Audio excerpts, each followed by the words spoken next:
was good? Yes, I'm amped. Yes, I am amped.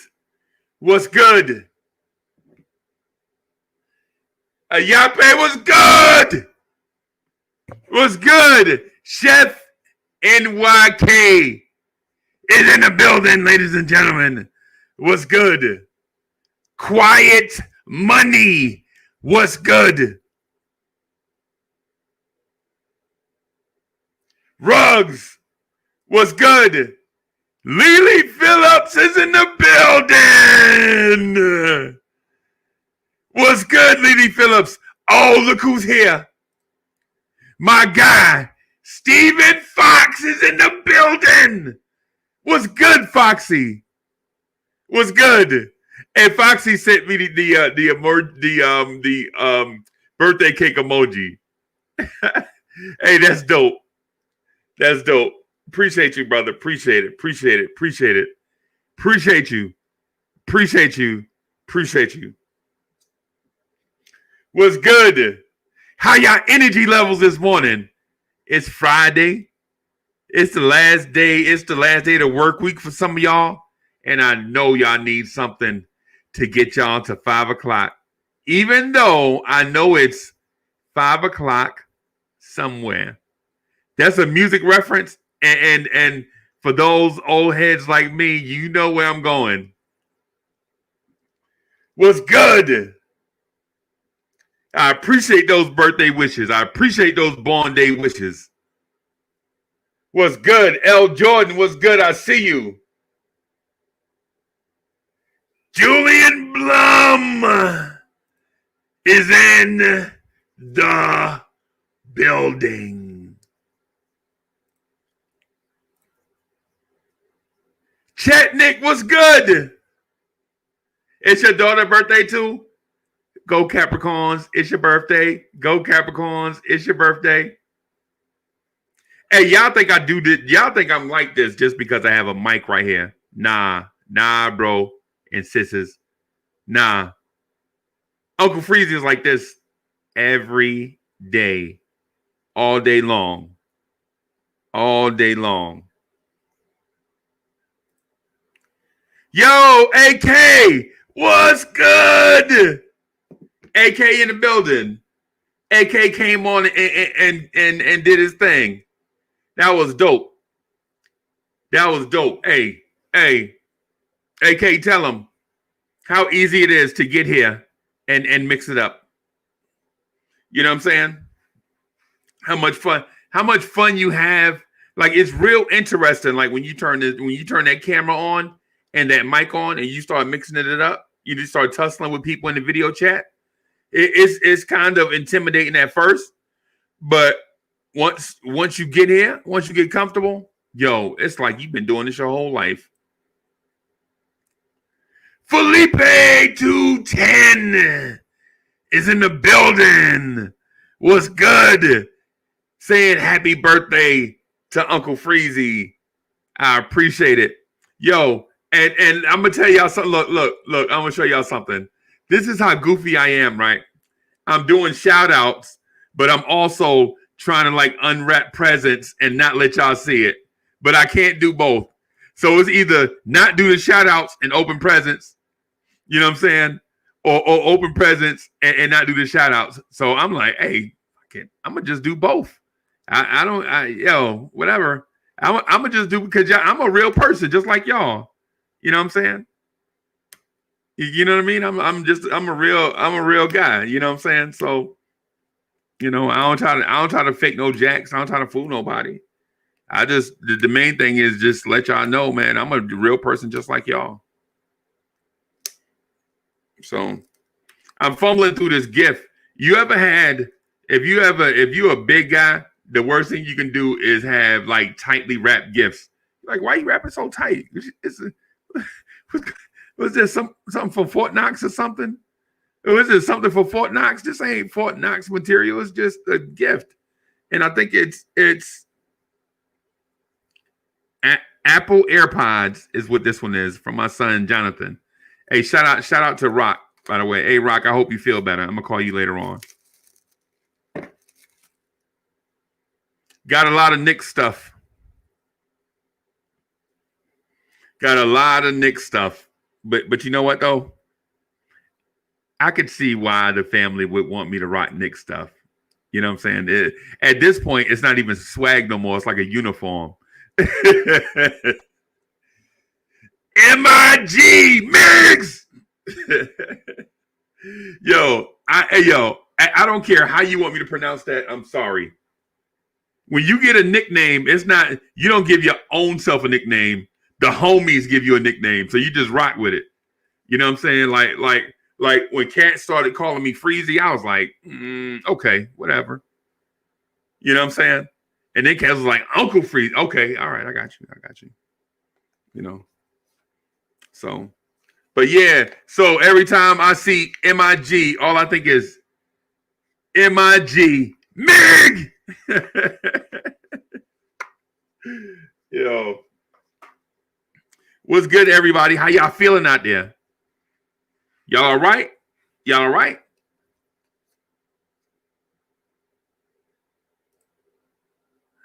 Yeah, hey, Anton, I'm telling you, it's dope to be in this position. Because the thing is when I have an appreciation, I have a deep appreciation for the people that come and listen and participate, right? Because they don't have to, but they choose to, right? They choose to come listen, and it's based on something you provide, whether you are aware of what it is exactly or not. They choose to come in and listen. So, what I do is I appreciate that, right? Jermaine Roysters in the building. Happy Born Day, Uncle Freezie. Hashtag Jersey Crew. Jersey City, New Jersey.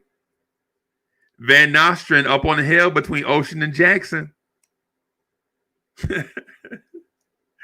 Yo, it's so funny that I talk about that place now, but when I was growing up there, even though I loved it, I was like, man, how come we don't live like the Cosbys? But now I appreciate it.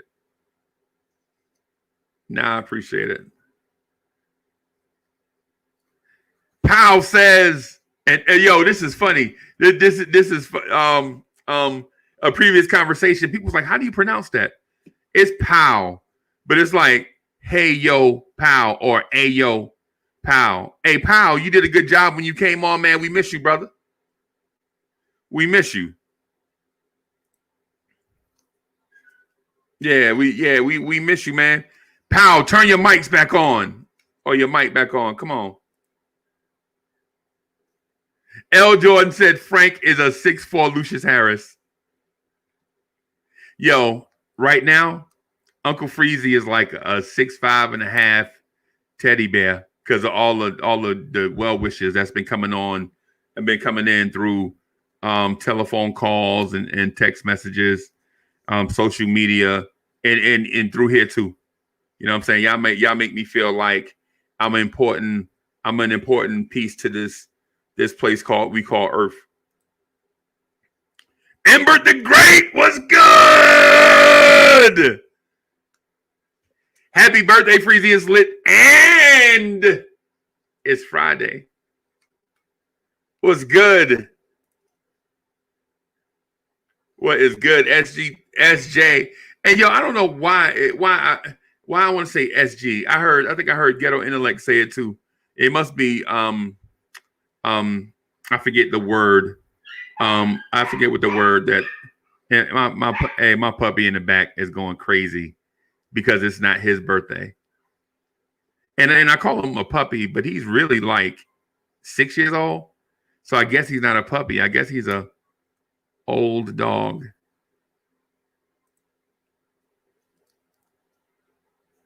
Yo, off Communiport, get out of here. You went to Lincoln. Anton Case, you went to Lincoln? Boy, Lincoln used to have some of the oh my gosh. All I'm gonna say is the ladies, the 9th and 10th grade girls over there when I was younger, Yeah, they used to be popping over there. They used to have a lot of Spanish chicks over there.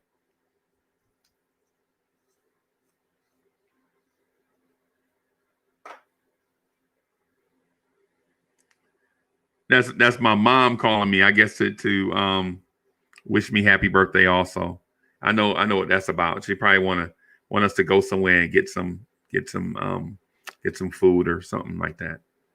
Yeah, and shout out to the moms out there that keep you grounded, that make you remember no matter how old you get, you're still a son.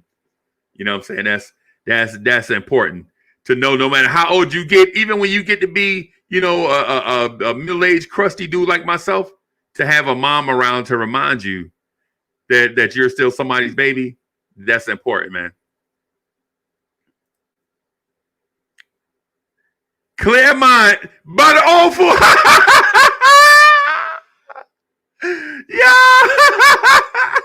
Yo, it's a reunion in here. It's a reunion in here. Talk about an old food town. Wow, Claremont. Shout out to Jersey City. Hey, Jermaine Royce, you went to Snyder? You must have went to Snyder.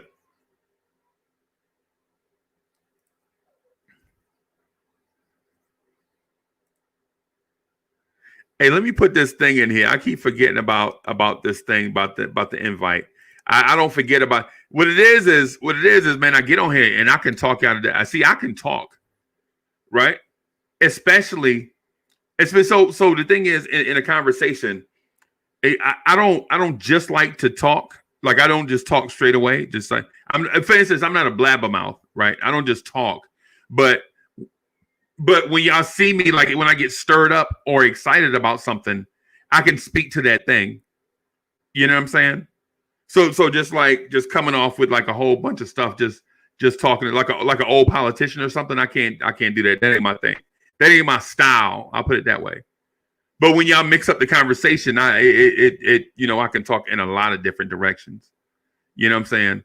Like especially with my crew from Jersey City. You know what I'm saying? When they started talking about the hometown, you know what I'm saying? I can go on for days and days and days, you know. Real King says, happy birthday, Big Freezie. Hey, I appreciate you. Appreciate that love. Hey, that gift, by the way, I know where that comes from. Real King. I know where that comes from. That's one of my favorite TV shows. Or used to be one of my favorite TV shows.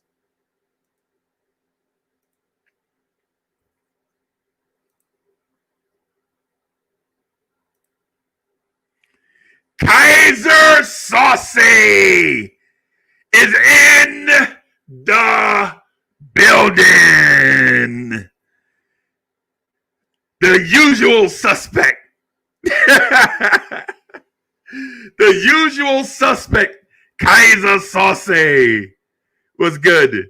And I hate if y'all missed that reference. If y'all missed this reference, if y'all missed the Kaiser Saucy, the usual suspect, if y'all missed that reference, y'all need to step y'all game up on the movie watching tip.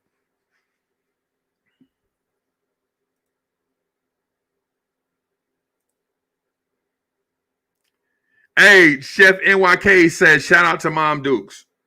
You know what? Hey, and not just mine, but shout out to all the moms out there.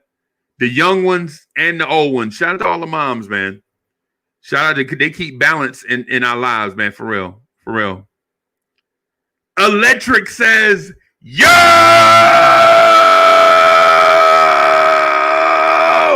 Happy birthday, kid.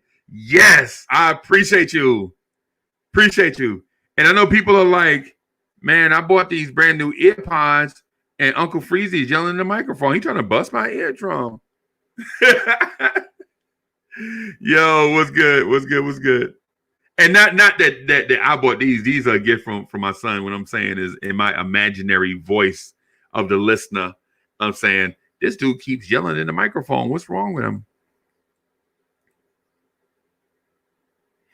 Oh, wow. Look who's in the building. Oh, boy. Black Andy is in the building. What's good, Andy? I know trouble is on the horizon if Black Andy is in the building.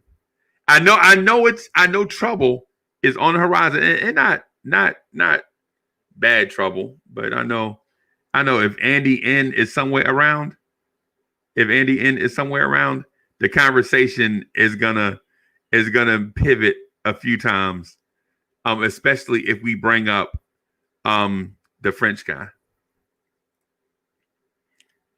So Stephen Fox says, please show love for Freezie by hitting those likes, subscribe, and reminder notifications. Thanks for all the support, and please share the link on your favorite social media platforms. For sure.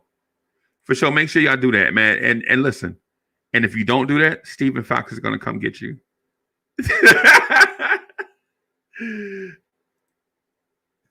Hey, Real King, thanks for the $5 super chat. I appreciate you. I appreciate that gift even more. And hey, Black Andy says, happy born day from Poland. Hey, I appreciate you, brother. I appreciate you. And for the record, I've been in situations with Andy where we've been to, just discuss some stuff or whatever, been on shows, maybe probably Sim show or Legion of Knicks podcast show or somebody, and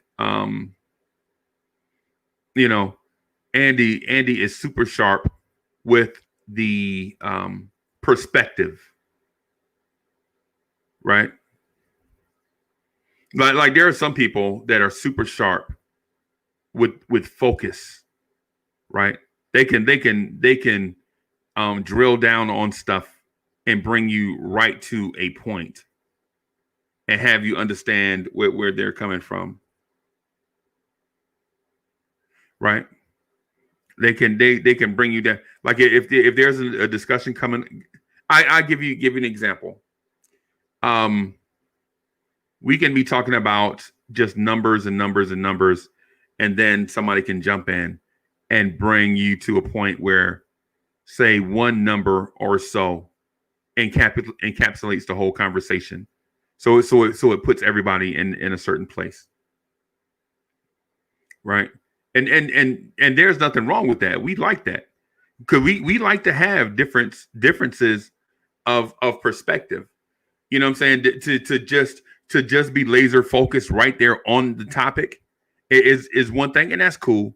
And then you have others that are more to borrow Legion of Knicks podcast word, esoteric. There are some that are more esoteric and have a bird's eye view, and they can talk to you about other stuff that go into it.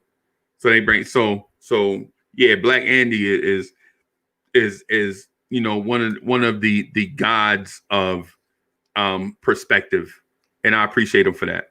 And I've seen him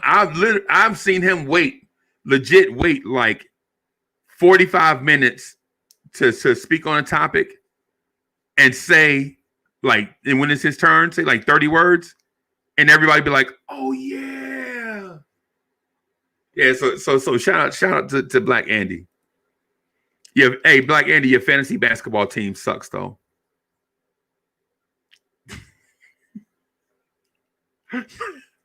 Black Andy, your fantasy basketball team sucks. How about that? Hey, Chet Nick is sending out salutations to the people. Electric is like, yo, booming through your speaker. Yo,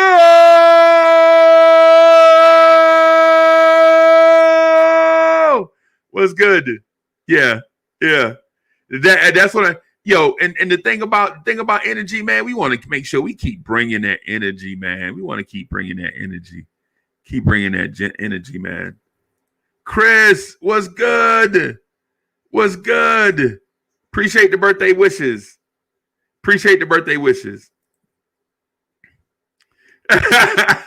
Hey, Andy was referring to us when I said, here comes trouble on the horizon.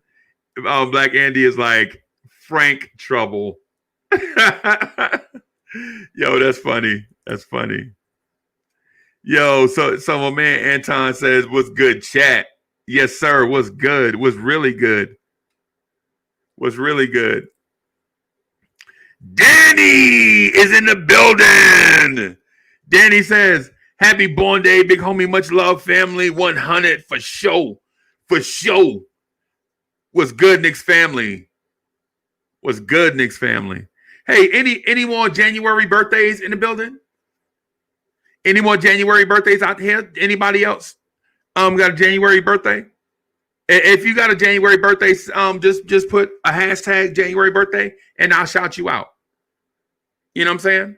All the January birthdays. Any more January birthdays, man? Listen, let me shout you out, man. Yo, get that love. Yo, you and the crew. You and the crew. Get that crew love.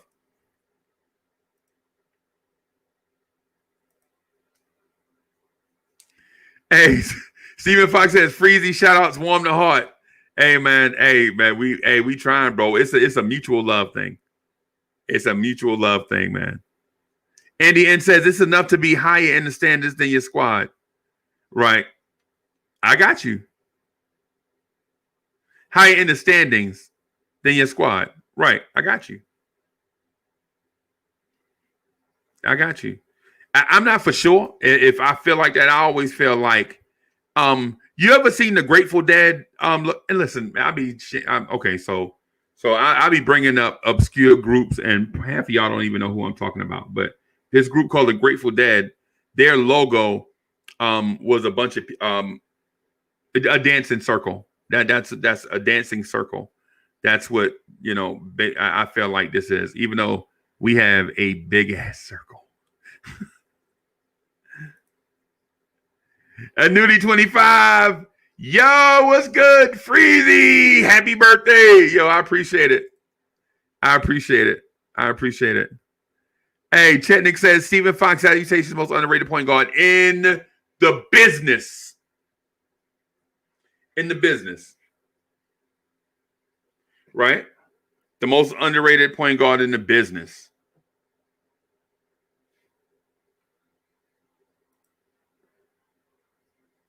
The Prince Bun says, happy G-Day, King. Happy G-Day. Thank you. Appreciate it. Appreciate it.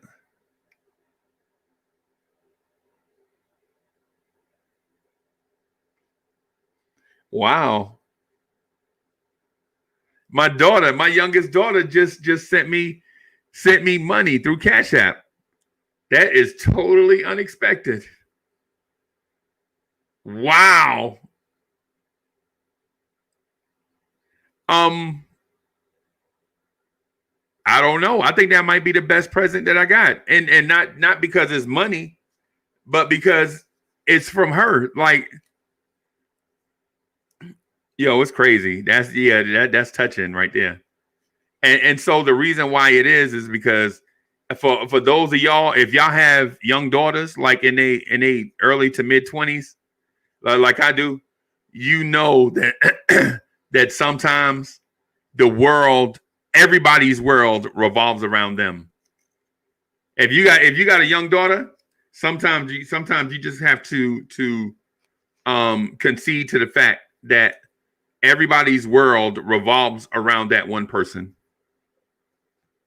And I know that sounds bugged out, right?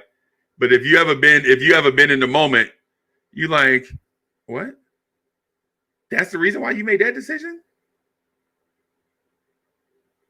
So, yeah.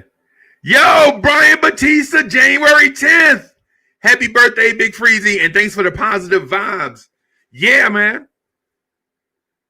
Oh, hold on. I got another gift. Hold on. Let me pause the camera real quick.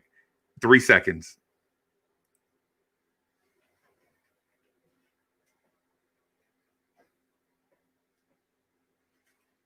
Okay.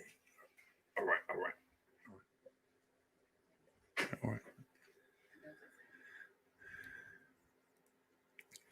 So this gift is coffee.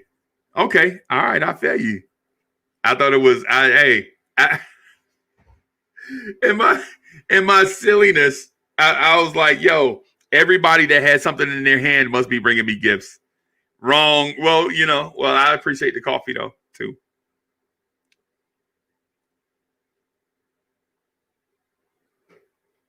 Yeah. So y'all got something y'all want to talk about today? I have something I want to talk about today. Right. I want to talk about some stuff. First of all, let me remind everybody that we'll have a special guest this morning.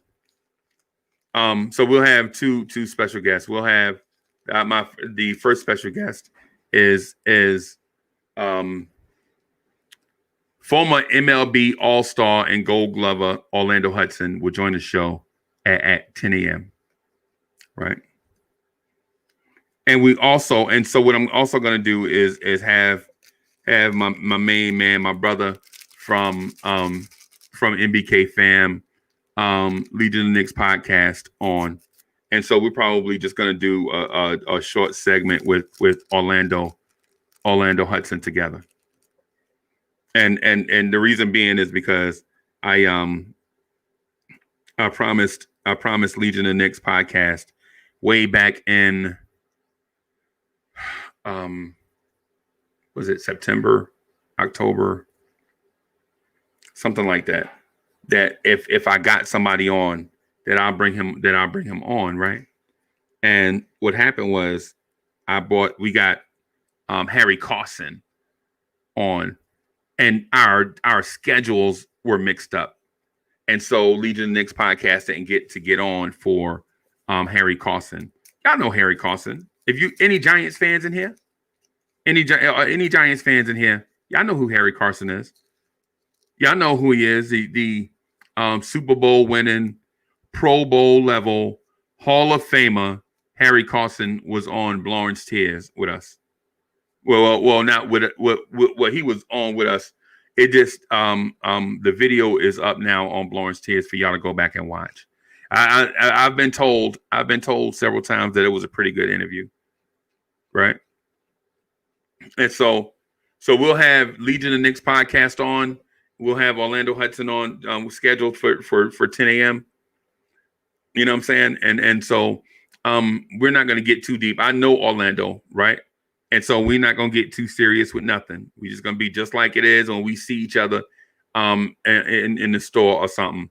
You know what I'm saying? It'd be just like he see me across the store and be like, yo, Uncle Freezie. Hey, what's good? Oh, dog, what's good? It'll be, nothing too heavy. Unless he want to get into something heavy, and then I'll be like, well, okay, if that's the vibe, whatever the vibe is, as long as it ain't nothing crazy,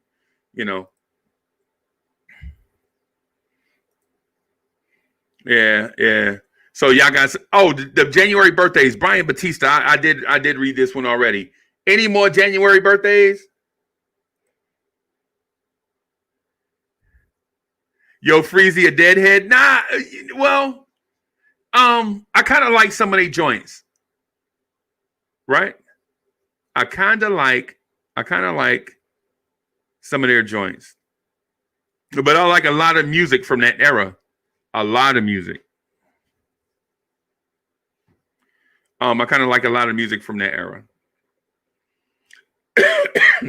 As a matter of fact, one of my favorite songs is from this group called Traffic, called Dear Mr. Fantasy. And I know y'all can be like, what?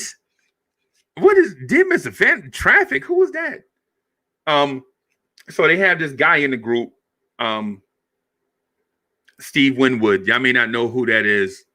But he had a couple of really, really nice joints. And also, anybody in here watch Avengers? I'll tell you exactly what the song is. If you've watched the Avengers, the Infinity Saga, I can't remember what it's Infinity Wars, and the other one is something else. When Hawkeye's family disappeared, when Hawkeye's family got dusted, and that song came on, that's Dear Mr. Fantasy.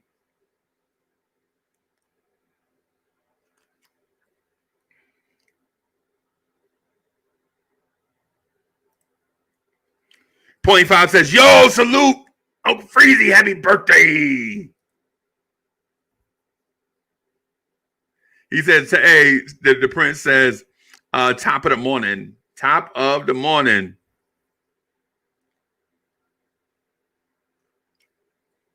The prince says, I got a 9, a 7, a 4, and a 6-month-old.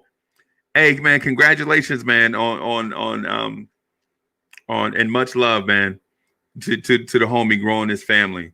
And I know he growing them the right way too. I know he being a positive role model to those young people. So top of the morning to the Prince Bun and continue doing your thing, man. Continue being a role model.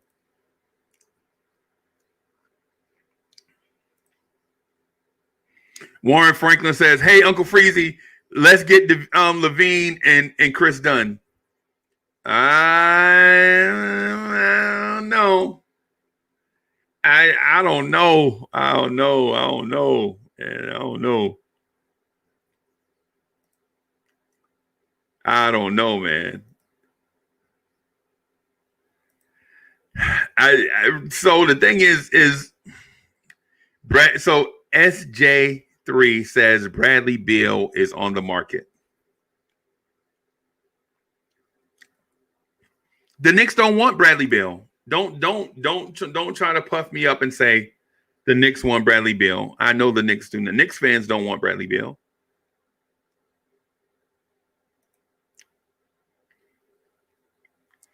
Hey, the Prince Bun says, I appreciate y'all. I just went and put a new AR-15 on layaway. If you you must have a girl. Yeah, you must have a girl. That's why. That's why. Yeah. So White Falcon was good. Was good. Happy birthday, big dog. Yo, what's good? Let me put these things on real quick. Since I got a guest in it, since we got somebody in the chat, let me put these things on so I can hear you. What's good, boss? Man, happy birthday, big dog. You deserve it, man. All the love, brother. Hey, look, tip of the cap, bro. Hey, you know, and that, like I said, and hey, that heartfelt message, man, that means a lot. You know how it is being a paw out here, man. So hey, salute you. Like I said, you, Sim, all y'all brothers, Ron Cleveland. Hey man, I want to be like y'all, man. That's why I go so hard. I want to be like y'all, brothers, man. Hey, you know what? The thing is on days like today, like it's my birthday, right? Yes, so what I like to do during the year is not only do I like to give like advice and stuff, I like to give gifts. Like you know, like the young brothers at work, you know what I'm saying? The young brothers at work, you know, they be coming back talking about all the fun they had over the weekend after payday and all of that stuff. And so what I'll do to them, I'll walk out. Hey, what's good, Kev? To you. Kev. Happy birthday, dear Mr. President. Happy birthday to you. Yeah, Cornerstone Kev is in the building. I do my Marilyn Monroe thing. Yeah, I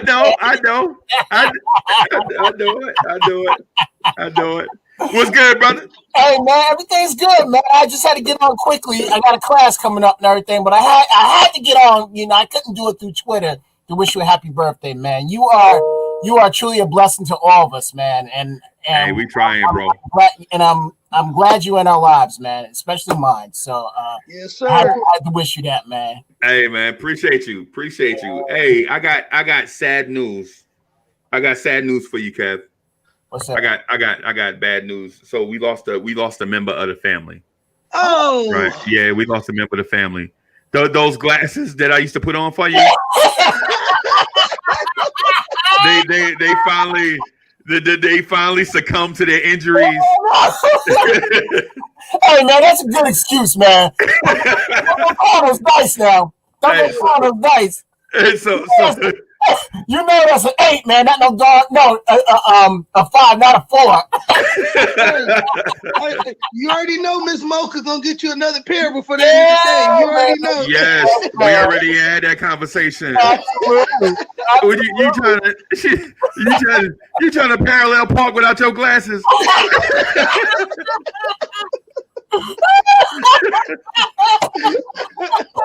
You're trying to parallel park without get out. Let me get over there. Oh, okay, baby, you can. Oh, okay.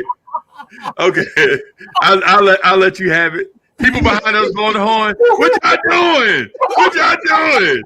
Man, y'all be quiet. Y'all wait. Y'all ain't want me to parallel park without them glasses. Hey, shout out to Stephen Fox, man. Stephen Foxy, man. Thanks, man. Always. So how you feel, man? How you feel? How you feel? I'm fantastic, man. I appreciate the love. And what I was telling the prince is so what I do during the year is I give out gifts all year long, man. I don't care if it's a certain day, especially like the young fellas. Young fellas be trying to put pipes on their car and they be trying to take these girls out to date. So I just walk up to them and slide them like $3. Like, hey man, put this in your pocket. Don't tell nobody. You know what I'm saying? And they be like, and so that's what people think the Uncle Freezie title is something I made up for this. It's not, man. It's because like all the young boy out there, they see me, they be like, hey, Uncle Freezie, I took this girl out to eat. I thought she was gonna order the chicken, man. She ordered the steak. And I was like, oh boy, let me go to the car and get you a little something. Hold on, let me throw a little change in your pocket. Yeah, you're my role model because me and my wife, we don't have any kids of our own, so I have like many nieces and nephews. So right. I try to be like that big, uncle, towards them and everything. So because when I was growing up, my dad, he had 5 brothers, so all those guys were huge in my life and everything. So I don't take uncles, I don't take that for granted, man. So that's why I try to do the same. Yeah, they clutch. They clutch because I was walking around last night and my man and I saw my man, you know how you be at the snack machine and you got your change in your palm or whatever. Yeah. And I'm like, hey, and he up there by himself, right? So I'm like, hey boy, you holding up the line. He like, and so he like, oh man, Uncle Freezie, why you always be calling people out? You know what I'm saying? Like, hey, you holding up the line. I'm hungry. Yeah, bro. I'm hungry, and you up here holding up the line. So I'm like, man, just pick out your stuff, and I got you. You know what I'm saying? Yeah, and so it'd be like them young boys. You know how it is when you be between paydays, man. You know what I'm saying? And that money be a little tight. You know what I'm saying? So yeah, man. Absolutely. Yeah. But just real quick, we gonna get this win tonight, man. We got to stop the bleeding. We got to come out tonight and just take care of business and get this win. We lost 4 straight. We can't look past towards Sunday either. We gotta get this win tonight to stop the bleeding, and then deal with whatever on Sunday. So, look past. Exactly. Look past. We cannot. We can't look past anyone. We can't look past anyone. We can't. No. We can't look past anyone. No. That.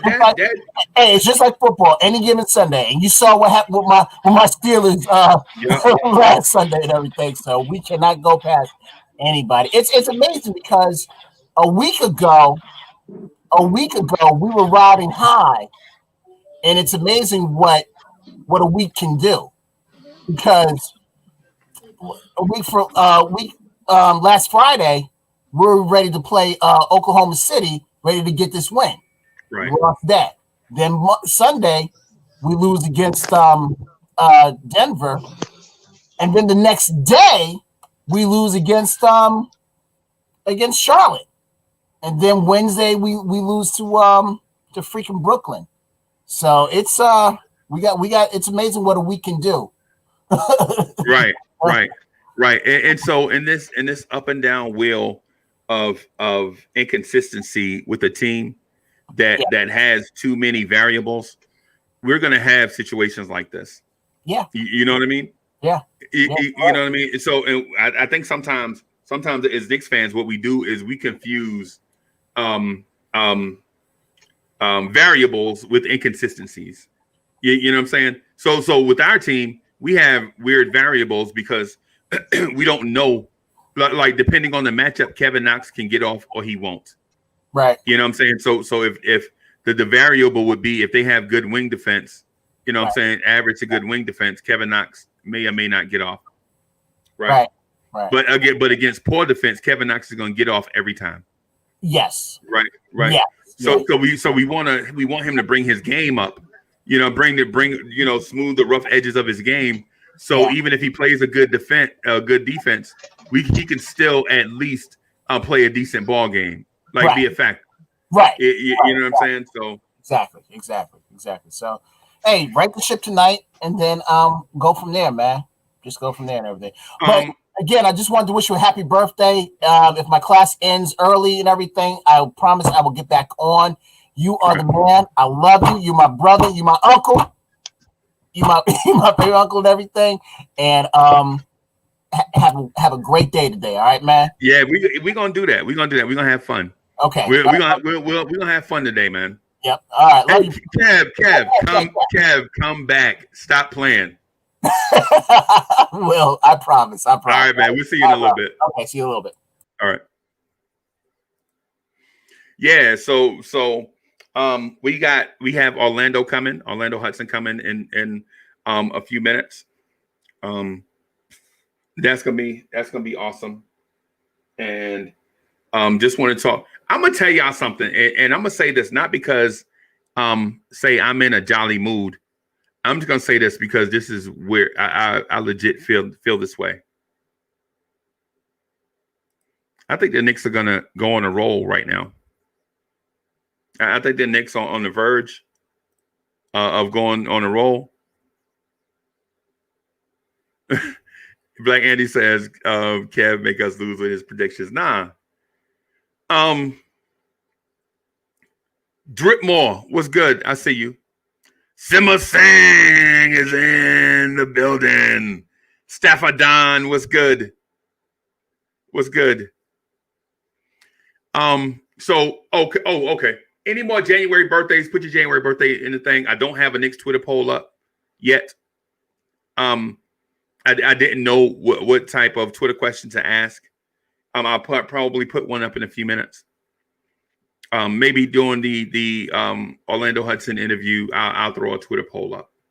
Just keep your eyes out. Just keep your eyes out for that.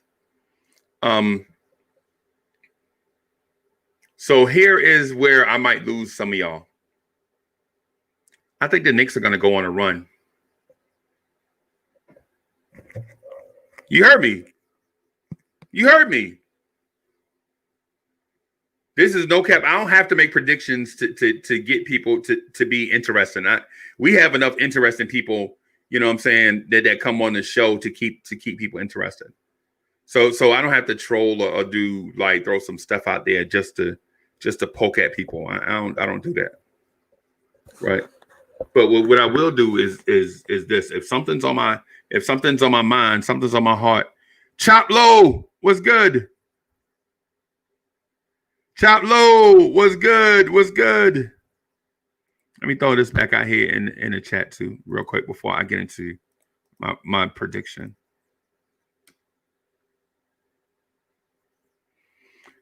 I think the Knicks are gonna go on a run.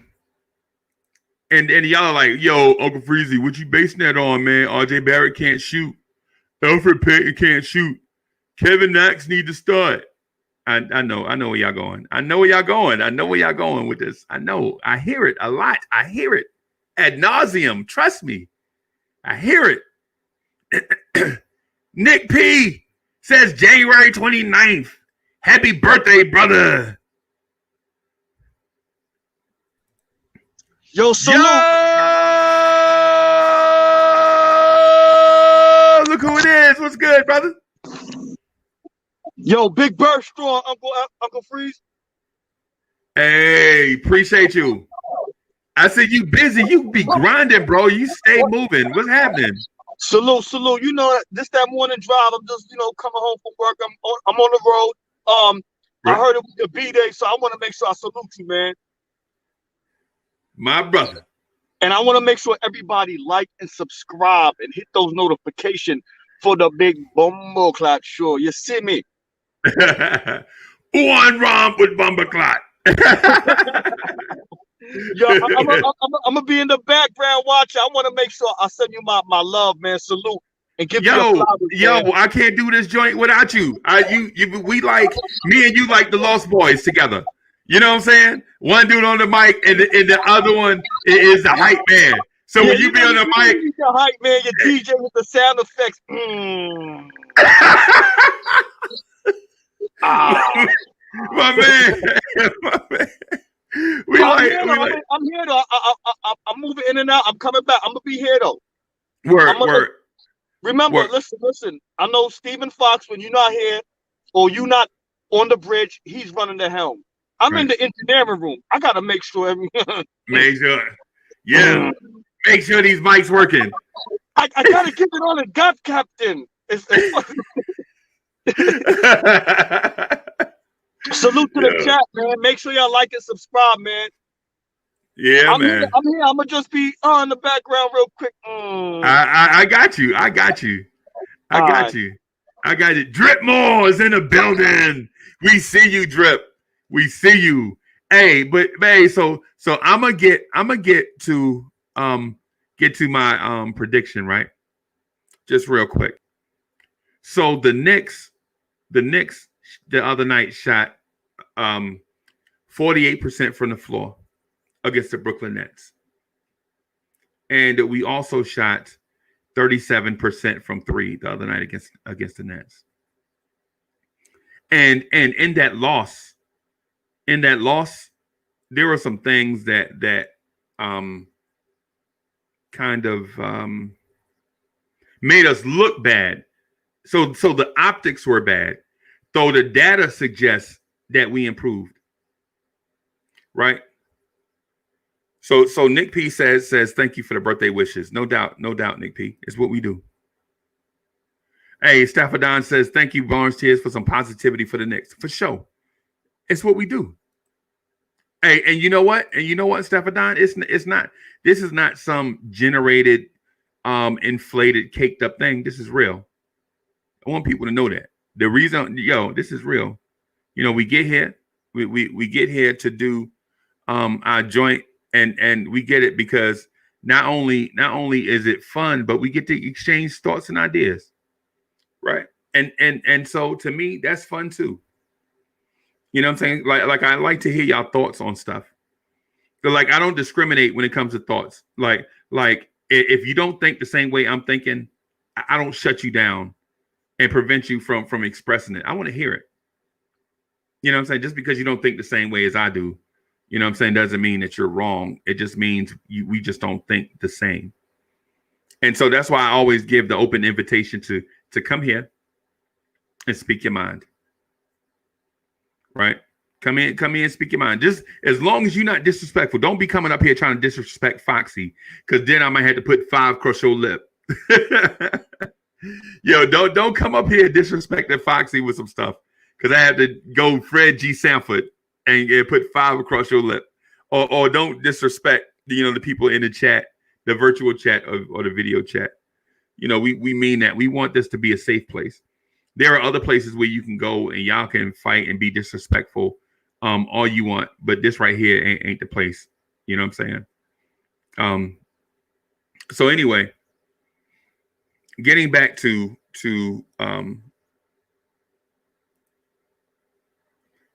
my point with the Knicks.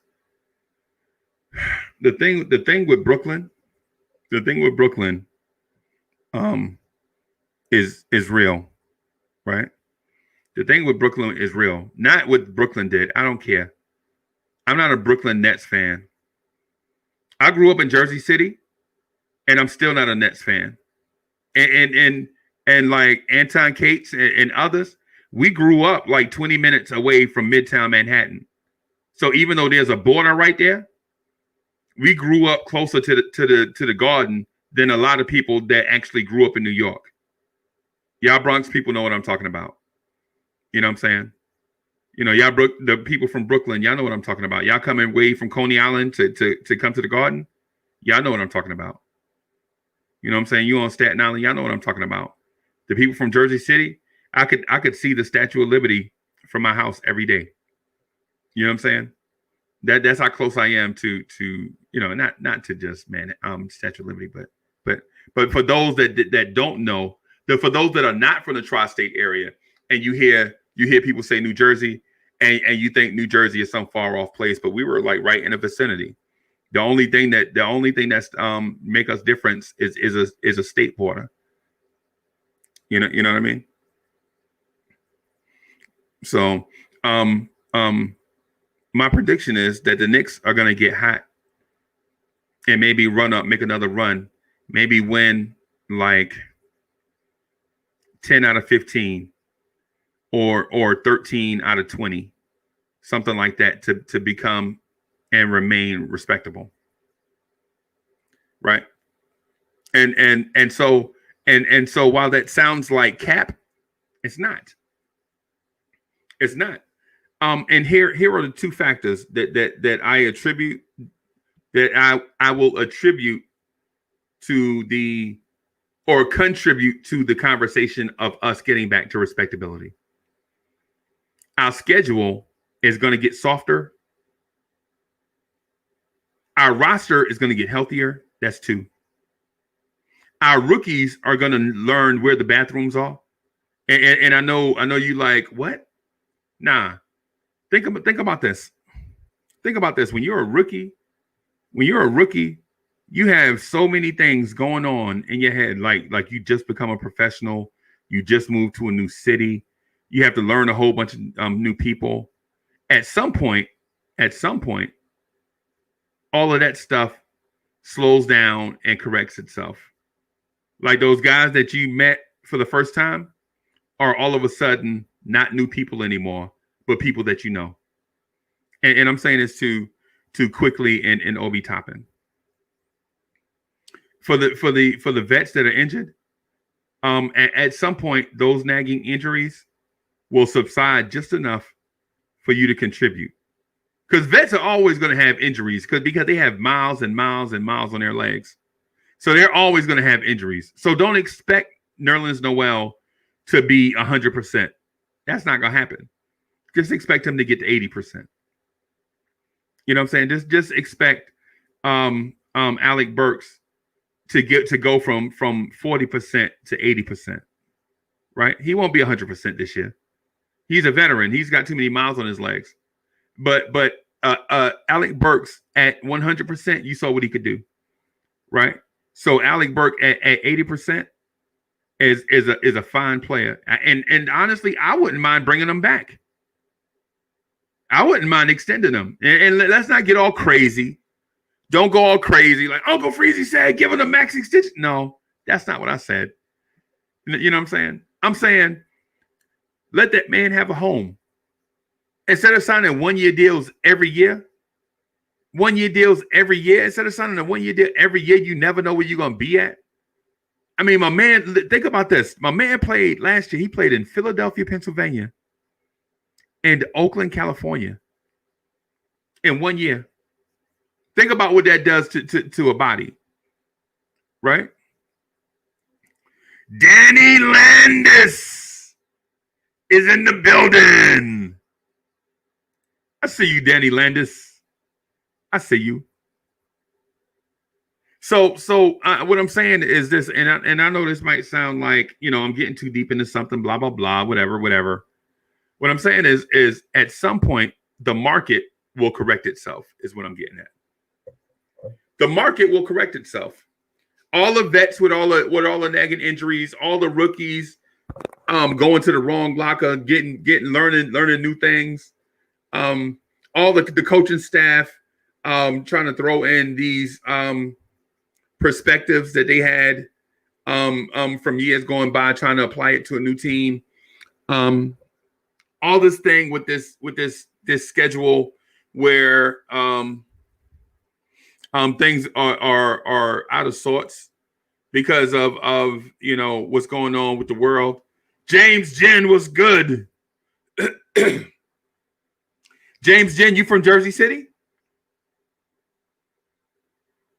Ironically, I know a cat named James Jen, right? So, but when I was a ninth grader at Dickinson High, and I want to see if this is the same person. James Jen, are you from Jersey City?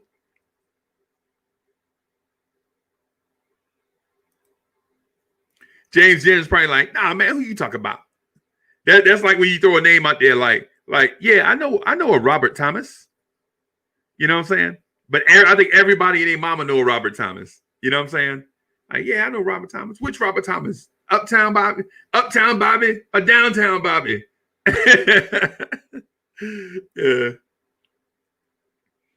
Delano Steele is in the building. The man of steel himself. Delano Steele said, I would extend the productive players to a longer term. We should have done the same with Noah Vonleh, in my opinion. Hold on, everybody.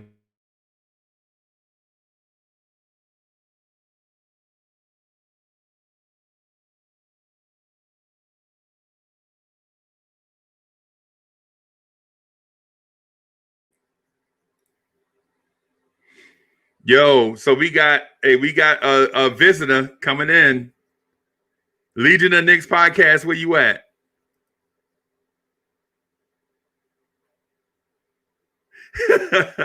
So James Jen says, hey, at least my name isn't David Kim. Yeah, I feel you. I feel you. It's like, yeah.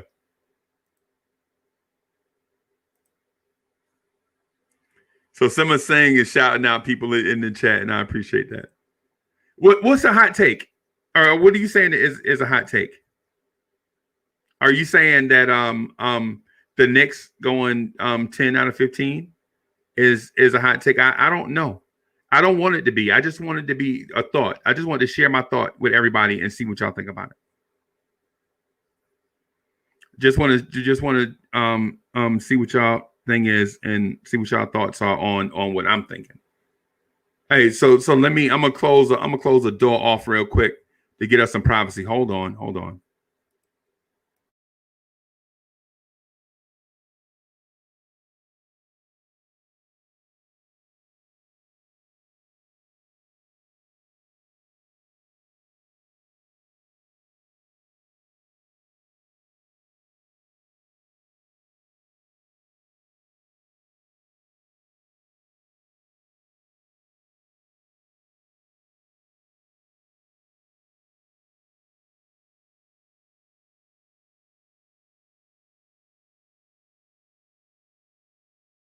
All right, so I'm back, y'all. Thank y'all for being patient with me.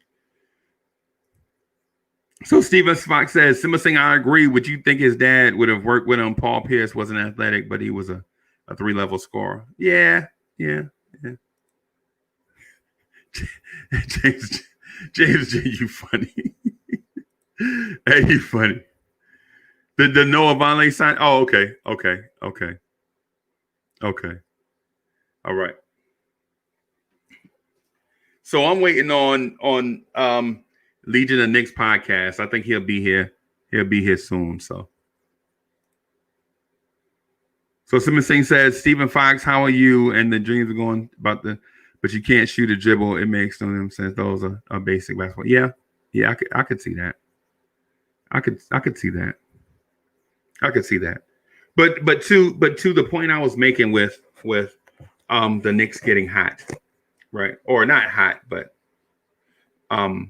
winning like 13 out of 20.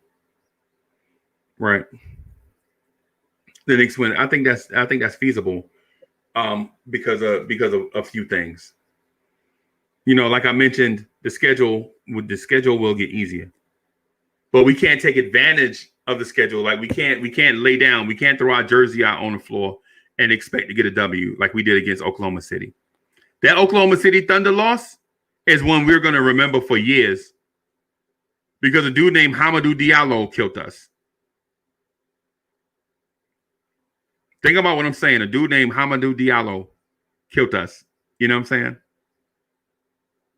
I mean, come on. At some point, we have to stop being the victims or stop thinking that the scales are tilted in the opposite direction and get out there and fight.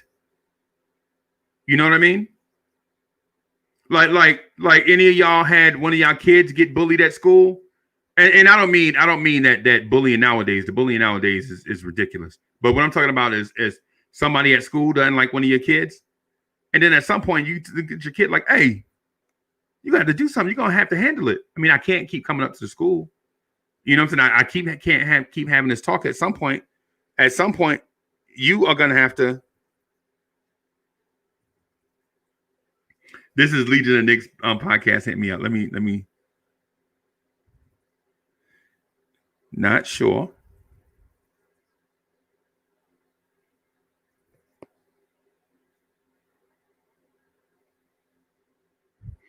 These people, I'm dealing with these Hollywood celebrities, like the Legion of Knicks podcast is like, my time is so valuable that, I know you want me to come on. Can I give you 8 minutes of my time? And come on, dog, it's me. It's Uncle Freezie. But anyway, like, and I'm using a very loose reference, right? A very loose analogy. Like at some point you have to stop, laying down and blaming everything and pointing out flaws. Like, oh, I'm not good looking enough. Or for some of the kids, I'm not tall enough. I'm not big enough. You got to stop using some of those, built-in excuses and start overcoming those. Find a way. Like people from the Bronx, like my grandfather, Pee Wee, he's from down here, but he lived in the Bronx for like a gajillion years. Like, hey, you got to find a way. You got to be Bronx tough. I don't even know what Bronx tough is. I think that's a made up mess. Bronx tough. I know. I used to be in the Bronx during the summertime with my granddaddy, and they used to be like, man, Bronx tough, whatever. I don't know. That is, but it was their way. It was their way to like overcome like their shortcomings and stuff, whatever it is. You know what I'm saying? I'm from, I ain't really get into that, but that's what I think the Knicks have to do in order to become respectable. So Stephen Fox says, I didn't get to the chat at 11:40 and click the link. Turn off YouTube. Oh, okay. Yeah. I got you. I see what y'all talking about. Tremont Ave was good. What school you go to? SJ3, what school did you go to? See, I lived on the hill. Right? But I was a part of the science program, so I got the opportunity to go to Dickinson High. I should have gone to Snyder. I was zoned to go to Snyder. But things are what they are, man. I wound up going to Dickinson. Wound up traveling across town, meeting some really cool people, making some lifelong friends, and all of that. James Jen said, Freezie over under 20 turnovers tonight. I'm gonna say under. I'm gonna say the Knicks are gonna win in a blowout, in a romp tonight. So I'm going to say the Knicks are going to win in a romp tonight. Right? In a romp. I'm talking about 20 plus. And we're going to be on the Knicks at Night podcast. I'll be right here. Be on the Knicks at Night podcast. Point my finger. I told you so. And so here's the thing. RJ, Julius, and Knox go for 20. RJ, Julius, and Knox go for 20 tonight.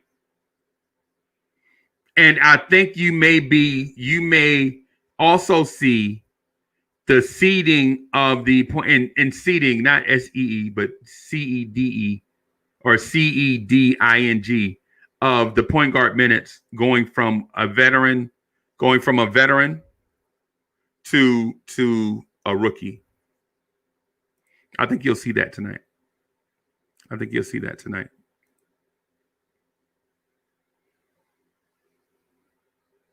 are going to see that tonight. I think y'all are going to see where a veteran point guard starts to pass those minutes to a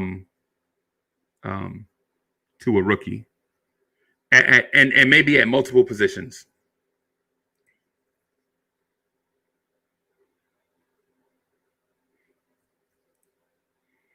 Freezie, yo, Hamidou Diallo is a Flushing, Queens, New York basketball star. I know who he is.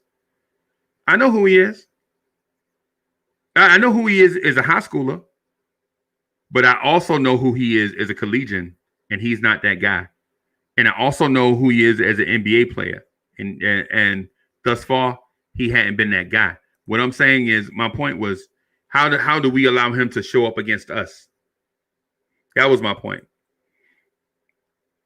That was my point. So,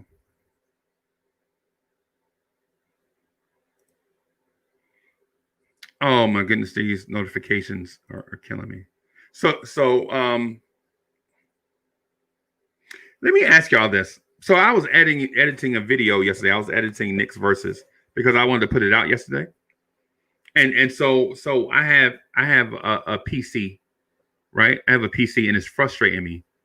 Right, because I can't get the audio right. Like I want to have the audio fade in and out on certain segments, like from the intro to the most important part of the video. When y'all do stuff like this, do y'all prefer a Mac or a PC to do edits for the tech guys out there? So Wayne Peterson says you got to start Knox tonight. Danny Landis said he will be there. Powell says he from Queens. He had to rep in the Garden. He said F the Knicks feelings. Yeah, he sure did. That's already incorrect, Freezie. The moment Knox gets 16 points, they're going to sit him down, and he'll end up with 18 points at the end of the game. LOL. Hey, yeah. Going back to other questions and stuff. So, yeah. So Julian Blum says Mac. Muhammad Musa says Mac. Yo, look who it is. The YouTube sensation, the Legion of Knicks podcast. What's good? We can't hear you. What's good? You got you have your assistants talking for you too? You must be in the money. He must be in the money, y'all. He gonna get him a star on the Walk of Fame and everything based off of YouTube. My man had a video that was up for like 4 hours, have 9,000 views. Shout out to the Legion of Knicks podcast. Can you hear me now? Oh man, you sound like Darth Vader. Can you hear me? I can hear you, but you sound like Darth Vader. Does that sound better? No, not really. No, not really. All right, hold on. Oh, Lord. Does it sound better? No, I thought you were going to say, Luke, I am your father. That's what it sounds like. Can you hear me now? Yes, it sounds crazy, right? It sounds, oh my gosh, voice meter is going to be the death of me, man. Holy crap. All right. Yeah, I thought you were going to sing Computer Love. That's what you sound like right now. That is okay. I hate it right now. This would sound good. This doesn't sound good. All right. So let me all right, so they showing you love, and I don't know if you can see it, but they showing you love in the chat. So I'll say it for hey, so appreciate the love that y'all showing the Legion of Knicks podcast. So yeah.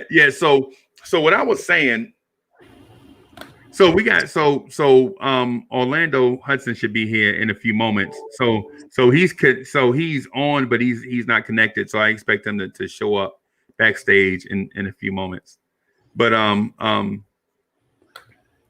so what I interjected was I think the Knicks are gonna go on a run, maybe win 13 out of the next 20 or so. And I know that sounds like cap, but I think with the schedule getting lighter, and with the with injuries correcting themselves, I think we may be in for a little run. But I don't know if it'll last all season.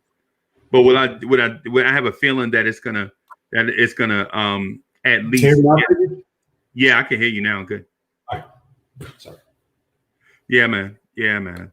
Happy birthday, Big Freezie, by the way, man. Salute to you, big homie.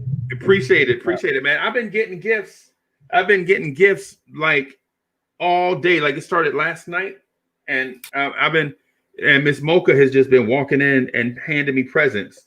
Like my son Rock, man, the dude I told you from Clemson. So he got me these for my birthday. That's dope. I guess he got tired of me walking around with Beats headphones, the one with the cords. He got tired of me. I know, man. Yeah. Hey, so what do you think about the Knicks upcoming schedule?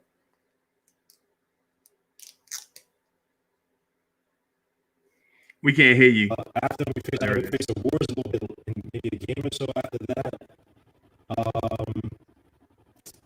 Let me see. The Celtics. That's what I forgot. We play Orlando. Not too good, man. I think Tatum is going to be out for our game, or he might be out. They got the Kings, who are, well, I wouldn't say they're resurgent, but they're doing, I think, okay. Or at least Halliburton was good a little bit. Kings are 5-7 just with us, and they have a better trajectory right now in terms of development. So the schedule is kind of daunting, man. You got the Trailblazers, you got the Jazz again, and the Cavs. I mean, look, every game is going to be a struggle. Every game will be a struggle, man. So, yeah, I'm not sitting here saying that we should beat anybody. I don't think we will, or should. Sorry, I don't think we should. If we still a game here and there, fine. But to me, again, I'm looking for development from individual guys, man. I've been impressed with Mitchell Robinson. This is my microphone is cracking. Hold on. So right now I'm working on getting Orlando connected so that y'all can so y'all can see my guy. Man, y'all have no idea how good a person this dude is. Y'all have no idea how good a person this dude is. So let me do something real quick, okay? Just be patient with me.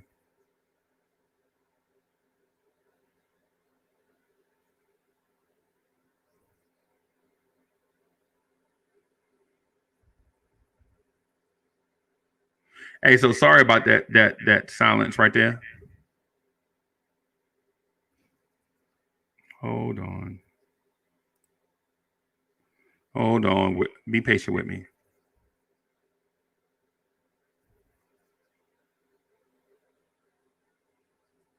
All right. So I'm sending the link again, y'all.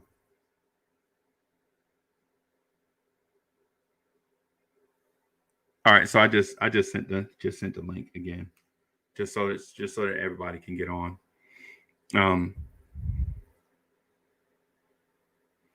Yes. Hey. Yeah. And it's not usually like that. Usually my man is crispy. Usually Legion of the Knicks podcast is extra crispy, but I'm not for sure. I'm not for sure what's going on there, and he's not for sure either. So, yeah. So he's working on it right now. There was a super chat that came in. Let me address that real quick. So Wacko Knicks Fanatic says, "Happy birthday, Freezie, Knicks for life." Appreciate the super chat. Appreciate that super chat, y'all. So, while we wait on Orlando and Legion of Knicks to work out the system issues, I'll continue on my point. I do believe the Knicks are going to roll off like 13 out of 20 or something like that. And I'm not just being optimistic. I think the additions of Taj Gibson, which gives us depth on the interior. Now I'm not expecting that major. I just think he'll hold it down I just think he'll hold it. I just think he'll hold it down. Whereas Mitch and Julius Randle can't get it. And I'm not just being optimistic. I think the additions of Taj Gibson, which there it is. Can you hear me now? Sound better? Yeah, you sound way better. You extra crispy right now, bro. Yeah. Why am I getting? Hold it down. You are getting feedback though, because we can hear it. Hold on. Yeah, I had 2 videos. I'm sorry about that. Now it should be good. Apologies. No worries. Jesus. So we were waiting on Orlando. He's on the way. He appeared backstage, but it may be something going on with him. So I expect him to come in. So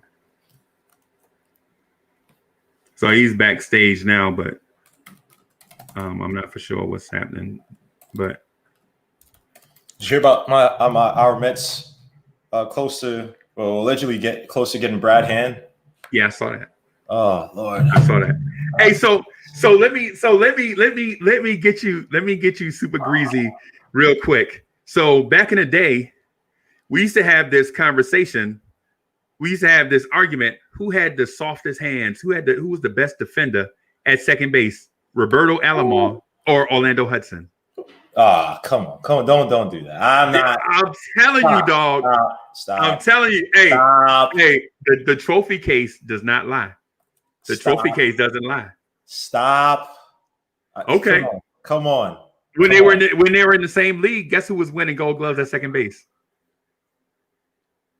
When one guy played for the Orioles and the other one played for the Blue Jays, guess who was winning Gold Gloves? Yeah, but wasn't Alomar way older? I'm not sure, and that may be the case. That because when he got to the Mets, he was about done. So that was what 2001-ish, 2-ish, 1-ish. Yeah. So come on, don't do that, man. They said I got mad. Oh, I guess it's fixed now. But they said I still have bad audio. No, you crispy to me. You guys, let me know when audio's coming because I changed everything around. You should not be hearing any weirdness. Yeah. So it was. Yeah, it's crazy, man. That my man is slept on. Very, very slept on. He slept on because I remember it was 2005. I think it was 2005, 2006, and we needed a second baseman because Kaz Matsui wasn't in. I think we were playing John Valentin, who was more like a backup, but he played a decent role for the Mets. And I remember looking up and Orlando Hudson. I think either before he got to the Arizona Diamondbacks or right when he was in Toronto, and I was like, yo, I want this guy. I remember he was hitting like close to like 280 or something like that, like 15 or 10 or 15 home runs, slick fielder. I was like, we got to get it. And I was like, I don't know if they ever tried to, but you know, that's a Mets for you, man. Because I got it used with the got Alfonso, so I was like, that second base, you know, that shortstop always got to be short up properly, man. You always got to have a good tandem. And so yeah, it was. You know, I don't know how close he was ever to get into the Mets, but I always knew about Atlanta Hudson. I used to like study people's stats back in like high school. It was like high school, college was like study all these guys' stats, and Atlanta Hudson was definitely one of those solid second basemen that I wanted for the Mets. Yeah. So he's backstage trying to get in. I'm not for sure why his device is not connecting.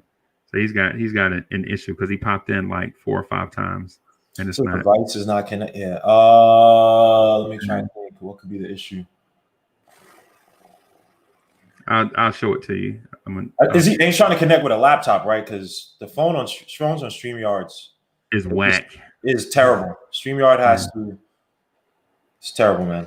Yeah, I'm hoping he's trying to do it on a laptop. I hadn't spoken to him recently, but I sent you a screenshot of what I'm talking about. Yeah. So while we wait on him, I'm gonna say this. I'm gonna just tell a story about this cat, right? So Uncle Freezie back in the day used to play football, right? I wasn't the best football player. I was just tough for no reason.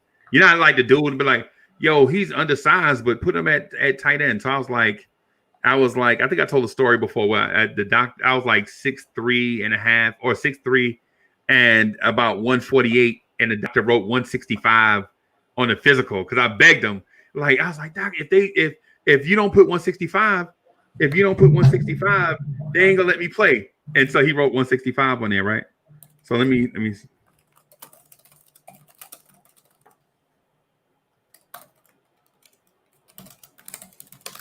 Okay. I'm on listening to him. Please call him and let him know I'm trying. Okay. So I got a message from Orlando. He said that he's listening to us right now and that he's trying to get on. So he's he's on the YouTube chat or the StreamYard or whichever listening to us. So so the thing is I played football at this small like high school, whatever, you know, blah blah blah. And we're coming back from football practice. And in case you don't know what I'm doing, man, so I've been getting gifts all day. So I'm like trying to open gifts and talk at the same time. So but the thing is, my homeboy Fuji was like, and Fuji was our starting tailback, right? So Fuji was like, yo, the boys down there putting the footballs up, right? And so I take a football and I throw it as far as I can throw it, dog. I'm so mad at after practice, I throw it as far as I can throw it. And this kid comes from out of nowhere and mosses everybody, right? He's a little kid too. Mosses everybody, right? It's this kid named Brian, right? He wound up playing receiver at the University of South Carolina. So shout out to Brian Scott. But he was mossing everybody. I was like, yo, Fuji, did you see that? He's like, yeah, that dude's a monster. At his age, he gonna be something, right? So, but he couldn't throw. So he gave the football to this little kid, right? And this little kid, and no lie, hand to the man. This kid from about 60 yards away takes the football and throws it back over me and Fuji's head. And we were like, did you just see that? He was like, yeah, that kid gonna be something. It's this kid Orlando. He gonna be something. And I was like, who? He's like, no, I'm telling you, Uncle Freezie, listen. Stop swearing up and down that you know everything and listen. This kid Orlando is gonna be something. And I'm like, man, whatever. They say that about all these kids.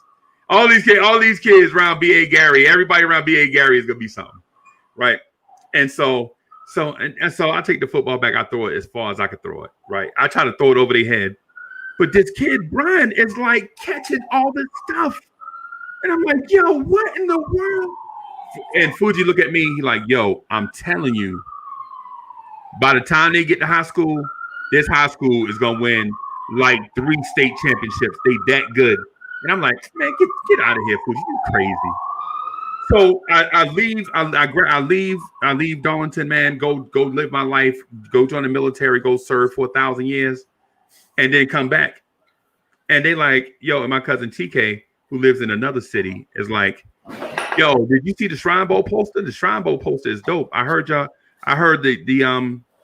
did you see the Shrine Bowl? So I look at the Shrine Bowl poster and I see a kid with the Darlington High stuff on. Now, mind you, I went to a small black school that got contracted, right? Mm-hmm. And so the new school is on the Shrine Bowl. And I was like, yo, those uniforms are dope. And so I look at Fuji, I'm like, who's that right there? He was like, yo, you remember that kid from B.A. Gary that was throwing that football? I was like, yo, get out of here.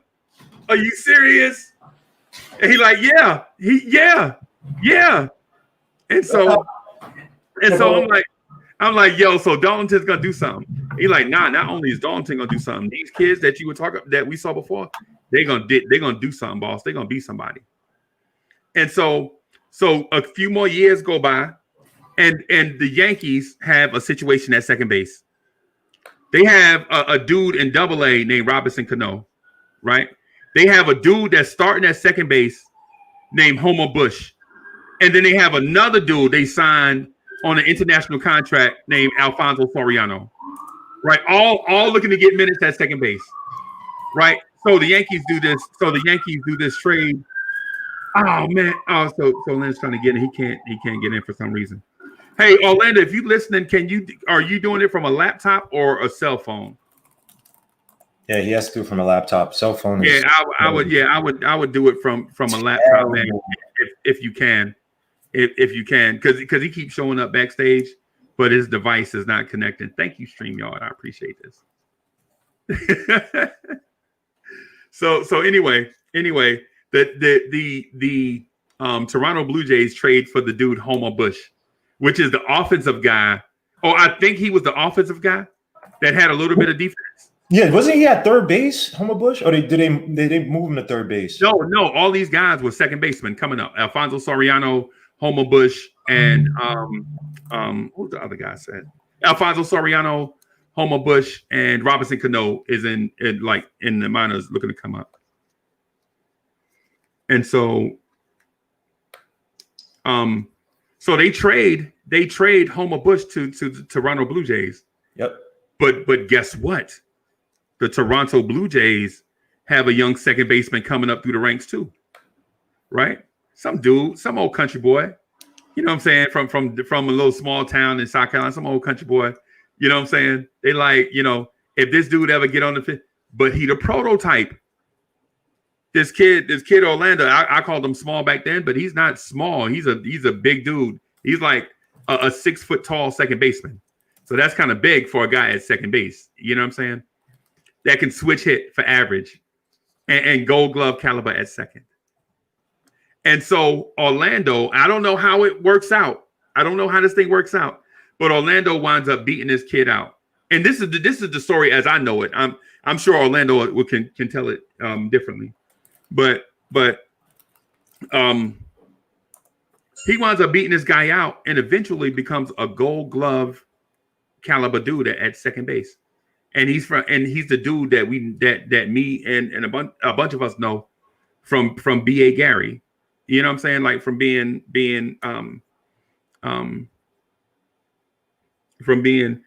younger than us and being at the around the football field and all that stuff. That's how it goes with a lot of those guys, man. They grow up like these just uber athletes when they're young. They could dominate at multiple sports, man. You hear it all the time. Oh, this guy was a track, football, baseball, and basketball. I mean, it's amazing, man. These guys, they just grow up with some ridiculous genetics, great genes, salute to their parents. You know what I mean? So yeah, you always hear these stories, man, of these guys like breaking records, and that's a lot of times they can switch from football to baseball or baseball to football. Right. You know what I mean? So yeah, man, I can only imagine when they're young too, like that, man. Again, the only person that I remember, I won't say growing up about, in high school was a guy named David McClure, and he went to Duke. He wasn't anything at Duke, but it's just when you see these behemoths, like you're a kid, like you're in high school, right? You're a kid still growing up, and you're just watching like guys who are already men. And I still remember Dave McClure out of bounds play, just took the ball from literally, I would say jump from half from the foul line, but it felt like it was, and he just.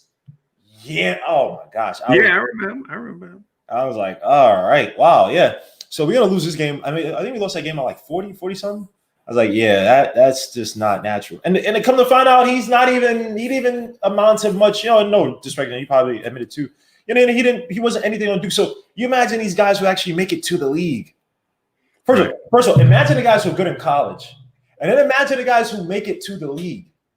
Like, it's just their skills are like way above, like, you know what I mean? So again, man, I can only imagine. Again, remember, Orlando Hudson played with some players, man. Played with guys like Delgado, Vernon Wells. I think he played with Corey Koski, but I think it was in Corey Koski. He's probably the back end of his career. He played with Greg Zahn. Played with Roy Halladay, one of the greatest pitchers who, people may forget. Roy Halladay, may rest in peace, man. One of the and when I got so pissed when he went to the Phillies, man. Yeah. Oh my gosh. Because it didn't seem fair. It didn't seem fair. Oh, I hate the Phillies. I hate them with a passion. Oh my gosh. Yeah, it just didn't seem fair. And I don't know if it's it's so. Oh, I'm sorry. Keep talking. Okay. All right. So the thing with certain talents, man, you seem like it seems as if it's the impossible dream for somebody to go and play with the talent on that level, because I don't know if he was Roger Clemens there during that time. Roger Clemens Roger Clemens was there for like 1 year. I think he was there like I want to say 03, 04, maybe. But I might be. No. Roger Clemens was a bit there. Roger Clemens went to the Blue Jays after the Red Sox. I think he was there for 1 year, right? Wow. I think so. I got Clemens. I thought Clemens was there for 2 years, like one Cy Young back-to-back years for Toronto. No, because I thought maybe it was Toronto. I think he had like a 5-something ERA. Really? I got it. I'll check right now. But yeah, his Blue Jays career is like weird. Okay. But where is this thing? Oh Jesus! Of course, we need to find something. Let me do something real quick. Let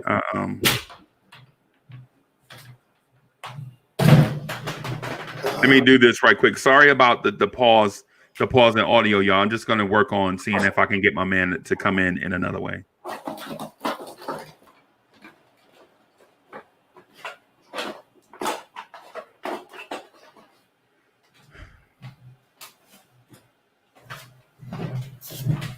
Let me finish this up real quick.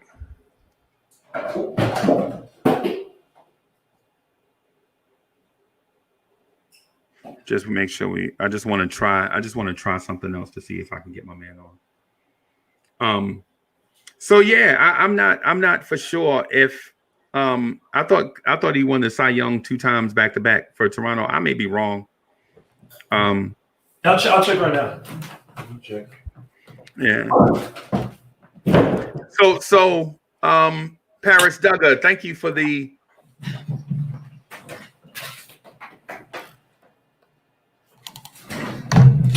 okay.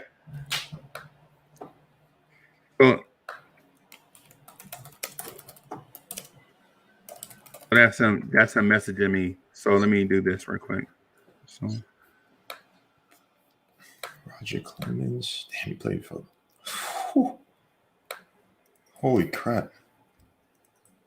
He almost played for Boston for 1, 2, 3, 4, 6, 7, 8, 9, 10, 11, 12, 13. Damn, 13 years. He did. Wow, he did know. I take that back. He did win the Cy Young and the MVP twice in Toronto. Wow. Holy crap. I could have sworn didn't he have like a 5-something? Damn. Hey, can you see the private chat? Yes, I can. My computer's not open. Oh, he's on his phone. Okay.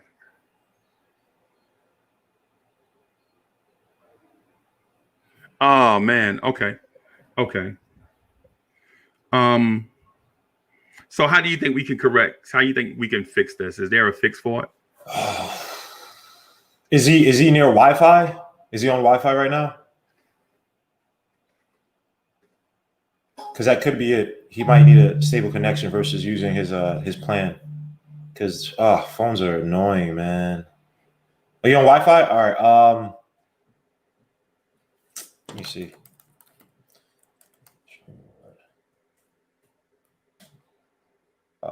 Guess. Hey, so can you talk to him in the chat? Can you see that chat? Yep. I can see it. Just.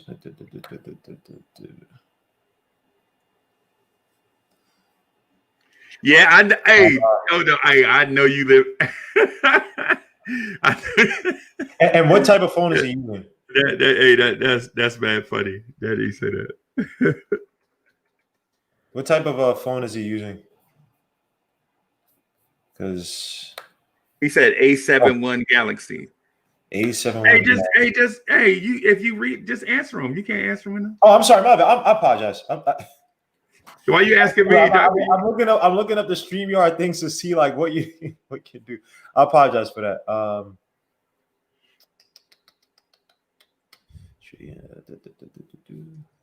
So, ladies and gentlemen, I'm sorry about the tech difficulties. None of us anticipated this, especially Orlando, who's so gracious and such a good guy.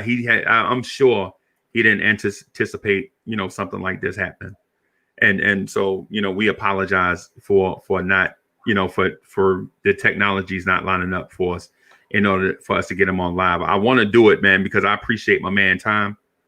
So yeah, hey, so Orlando says he apologizes. He anticipated. Yeah, we know, man. None of us did. None of us did. So can you? Go ahead. Sorry. No, I'll tell him right here. My bad. So leading the Knicks, he says that he ready to get on and have fun with the guys. I don't have no hate against no Blue Jays. I don't got no hate against well, I think we used to beat the Arizona Diamondbacks back in the day decently during that 06 run, if I remember. So let me ask you this. I think we did back. I can check, Orlando. I think the Mets were okay back then against you guys. Oh, let me check. So let me ask you the question. To answer the question. Uh-huh. So we used to stand. And so Orlando can attest to this, and a lot of people out there, y'all can attest to this. So where we lived, Sandlot baseball was the culture. Sandlot, that was the culture. Like the game, like we'll play on Saturday and Sunday afternoons. That was the culture, dog. We lived it. We lived Sandlot, right? So after games be over, we be out there refreshing, hydrating, rehydrating. I'll just say it like that. And so we used to ask the question. My cousin TK asked, "Hey, this kid from Darlington, Orlando, is his defense just as good or better than Roberto Alomar?" Right? Why you gotta do? Stop. See, why are you doing this? So here's the thing. So I don't come from the Robbie Alomar era, right? See, I'm a little bit older. I come from like the Davey Lopes era of the Ryan Sandberg era of defensive second baseman, right? Yep. So I tell my cousin TK, and shout out to TK Morgan, he might be watching. And so Orlando said the Sandlot is still the culture. Yeah, it is, man. Sandlot is that joint for us. But I tell TK, so in terms of range, I can't say with any certainty who is better when it comes to range. But when it comes to getting to the ball, who's got the softest hands? I'm going Orlando 10 out of 10 times. Who's got the softest hands when they get to the ball, as far as arm goes and range and all that stuff? I can't say, but what my eyes tell me is the softest hands when they get to the ball. It's Orlando, right? Hands down, and that's no cap. See his comment. See his comment. See what you're doing to him. Why are you pitting him against his homie, man? He said why are you doing this, Freezie?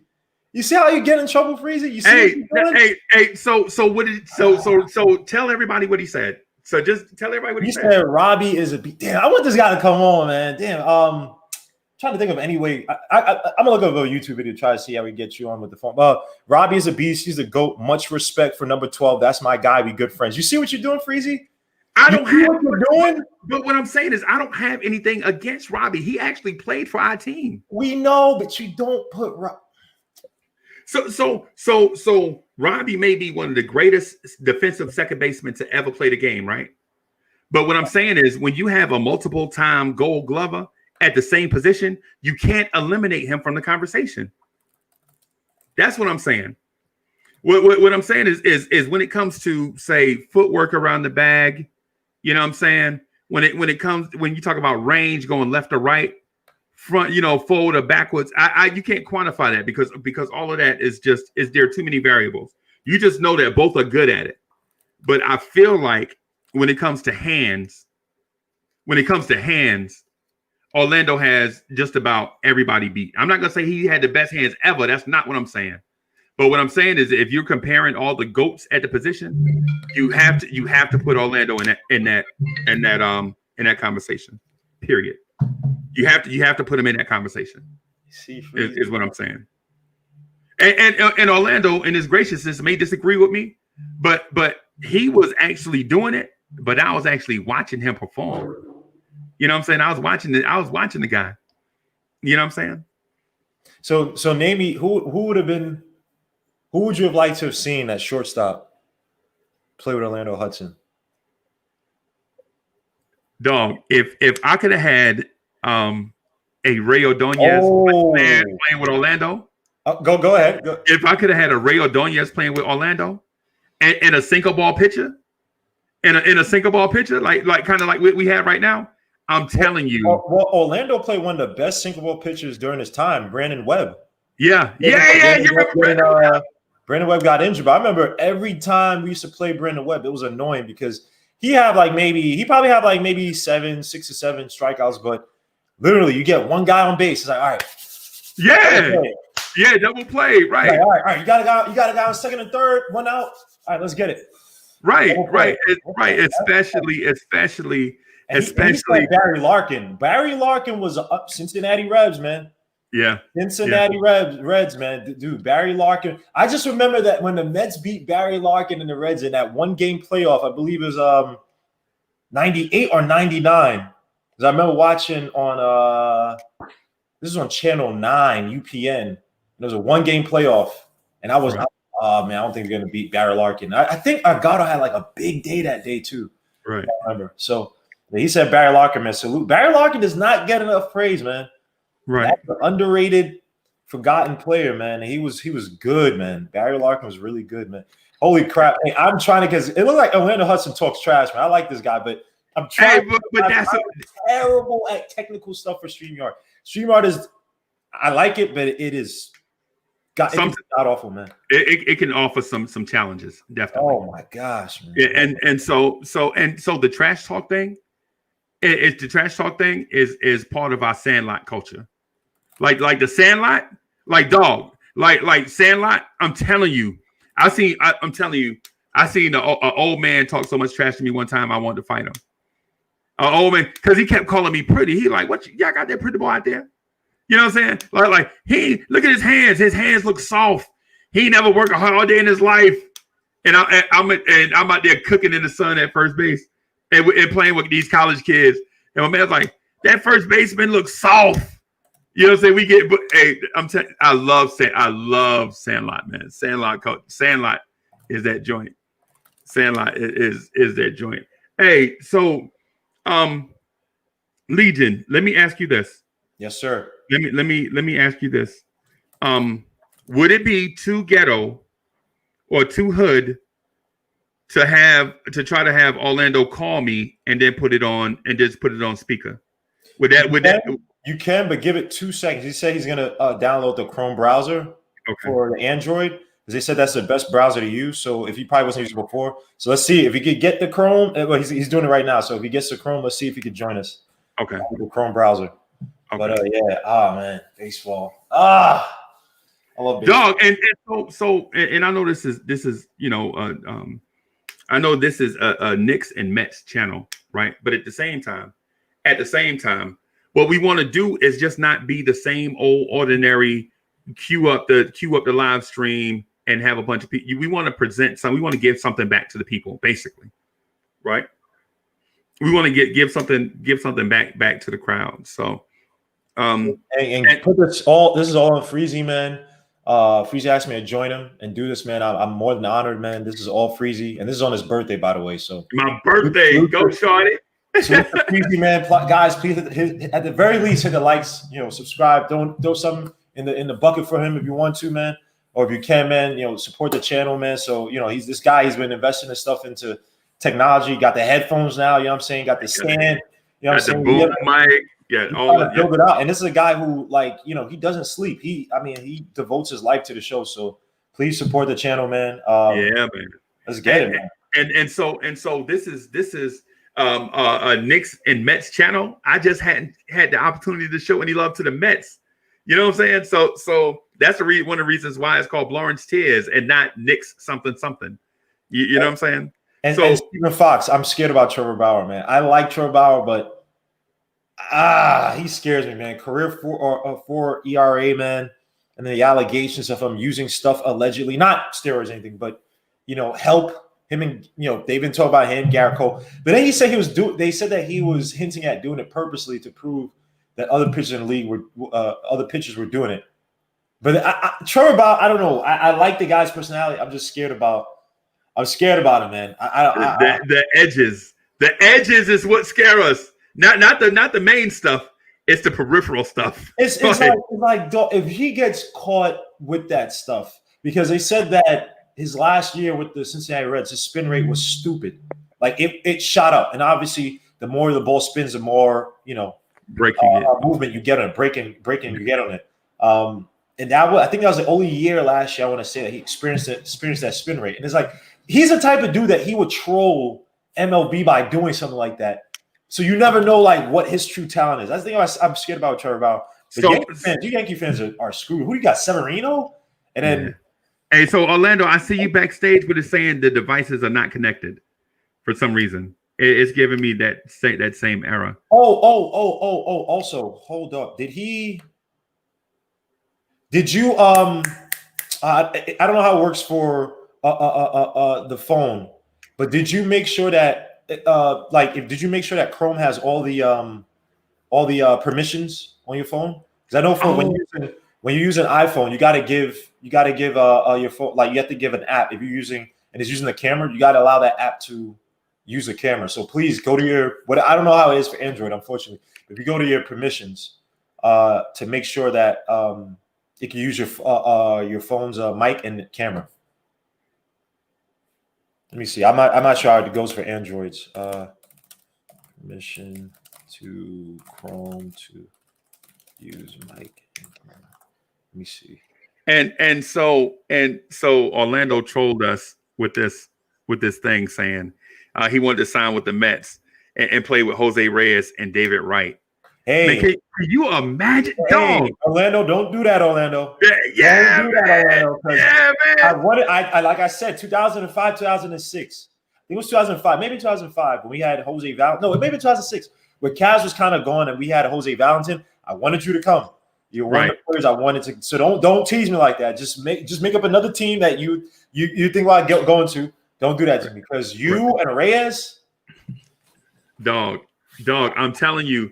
And so Legion, the thing is when I talk about Orlando, right? I always talk about the athletic part, but I never talk about how good the person is. So with me, I don't care if you're a superstar athlete, right? If you a jerk, I ain't gonna mess with you. Period. That's just how I was raised, right? But to have somebody, a humble dude, a good dude, and accomplish something, to me that's impressive. That impressed me. So every time I seen this dude, he always around the kids, always being super gracious. You know what I'm saying? Always being encouraging. You know what I'm saying? All these, like all the stuff that you see me try to do, like the positive vibes in the chat and all that stuff. The dude was always doing the same thing, even when he was a superstar. Come around and people be like, "Oh man, there ain't nobody but Orlando." That like the old ladies be like, "Man, ain't no," and they say it in a respectful way, like this kid got all this stuff going on and he still got enough time to come back to the little small hometown and do stuff. Yeah, a lot of those guys, man, it's a lot of athletes that get a bad rap as a for they're cocky, they don't want to talk to anybody. Yeah. Like, I was having a discussion with my cousin like years ago because he talked about seeing Talib Kweli in a club and Talib Kweli didn't want to say it. But it's like when you think about it, it's like, guy, these guys are around people, leeches, agents, fans. I'm not talking about respect. I'm talking about annoying fans. I'm talking about people who they have the control. Like you're eating with your family. Okay, take time out of. Okay, finish that little bite and then take a picture with me. It's like, no, I'm not your servant. You know what I mean? So when you hear again, a lot of these celebrities, athletes are jerks. Don't get it wrong, but there's so many of them that they just they're humble. It's just they're humans too. So when you tell me this about Orlando Hudson, it doesn't surprise me. I mean, there are a bunch of those guys, and a salute to Orlando Hudson for doing that as well too. Going back to South Carolina, talking with the kids, working with these kids, man. And again, for the most part, when people say what can you give back, a lot of times I never look for anybody's money. I don't look in someone's pockets for you to help me. But if you could send it on to the next generation, I salute that each and every time, man. A lot of these kids out here, man. A lot of these kids also and I want to ask them about this too. A lot of black kids regarding baseball, man. we don't play anymore. And I feel like baseball would, unfortunately, a lot of us grow in single parent households. We don't have the money because baseball can be expensive. I remember back in the day, those Eastern bats and what was the one I liked a lot? The Louisville Sluggers. Yeah. I remember the big shiny absurd. What was that? No, that wasn't Louisville. Louisville was all right. There was another one that was absurd. I got to go back and look at Talking about the TPXs. Was it TP? TPX. It may be the TPXs. It may be the TPX. But I'll tell you what. So I come from an era where one of my two favorite players were Cleon Jones and Dusty Baker, right? Cleon Jones from the North. Wow. Right. And not because they did anything fantastic. It's when they used to do stuff, they used to look so dope flying. Like afros flying through the air, like they be running, trying to dig out a triple, and they helmet come off, and they dive in the third, and it'd be like a big pile of dirt. Oh, you know what I'm saying? And so that's what impressed me, man. And so I heard Hank Aaron say one time he used to sit in the field. He used to be like, when people drink sodas, he used to get the bottle caps. Like, no, don't throw the bottle caps away. And so he used to keep the bottle caps and flick them up in the air and try to hit them with a broomstick handle when he was a kid. You know what I'm saying? And so when I was a kid, I used to bat rocks. Like when your neighbors get gravel in their driveway or whatever, I go get a broomstick, you know what I'm saying, and just bat rocks all day. My grandma used to be like, "Fool, get out there, son!" You know, yelling at me, and I'm like, "But, Mama, I just want to bat rocks." So I'd be out there batting rocks and when I say all day, I'm talking about from like 8 in the morning to like 8 at night, just batting rocks. I'll sit down occasionally and eat and eat me a couple Tootsie Rolls and drink me some water out the spigot and go right back out there and bat rocks. Yeah, you know what I'm saying? Well, this is stupid. I'm not sure this. I mean, my brother, you know, like the little attachments you get from a vacuum. Yeah. So I used to use the pipe, and we used to be in our room, and he used to just throw the tennis ball. And so much noise. My mother would come in and be like, "What the?" Right. But it was like outside, the only park that was available really was like Fort Greene Park. This is back when it was bad, so it was like you can't really just go to Fort Greene Park like 6 p.m. Even if your kid's like, yeah, it's probably not smart to do that. But yeah, my favorite player, like the one I thought was the smoothest, man, was John Olerud. I know people might think John Olerud, but John Olerud growing up, when I'm telling you, when you talk about cerebral hitters for the Mets, you know, I think of Daniel Murphy, right? I know he was a terrible fielder, but hitting wise, he was just, especially when he changed his batting stance, because he used to be a lot more crouched down. And I think I'm not sure if it was Keith Hernandez who told him he should get crouch up. By the way, Keith Hernandez, I know you're not watching, but if it's somehow you need to be a coach. I love what you, Gary, and Keith are doing. But I don't know. I would love you as a coach. I know you kind of like toned down because people thought you were great. I don't care. I wish I had a teacher like you, because when I hear you talk about the game back in the day, I used to hear him and Ralph Kiner break down. And rest in peace for Ralph Kiner. I remember when they were talking about Jason Bay's swing, and they were dissecting. I was like, I was just sitting. I love when older players or retired players break down the game. Like they talk about little intricacies that like we don't pick up, because obviously we're not as good as them. But a guy like Keith Hernandez, who never hit like 40 home runs in a year, but he's one of the best hitters, contact hitters for his time. You know, they just talk about certain things, and I love when Keith Hernandez talks about he'll talk about like how like certain pitchers, like really good pitchers, will try to set him up. I'm like, this is just heavy. I don't know. I'm geeky about baseball like that when they come to that stuff like, oh yeah, he tried to set me up. He throw a fastball inside, take me out, and then try to push me off the plate, and then set me up with a curveball. I'm like, this is beautiful. So yeah, back to John Olerud. John Olerud was my favorite hitter back in the day. Then I think it was like his wife wanted him to go to Seattle, something like that. I was like, oh my gosh. Yeah, I remember that. That was the year 2000. The Mets made it to the World Series. Suta Tazil with John Olerud with that Mets team. Yep. Oh gosh. Yeah, no doubt. And so you mentioned Keith Hernandez, right? Keith Hernandez. And the funny thing is when I saw him, I never knew he was Latin, even with a name like Hernandez. Yeah. Shouldn't that be obvious?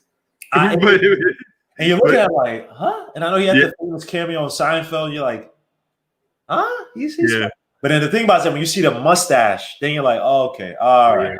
You kind of, you kind of put two and two together, and that's the richness of people being from different. It's just like, I mean, Canelo Alvarez, you would never think he was Mexican, right? He started talking, and it's weird because they Mexican, like, yeah, there's like a population of like redheads that you just be like, what?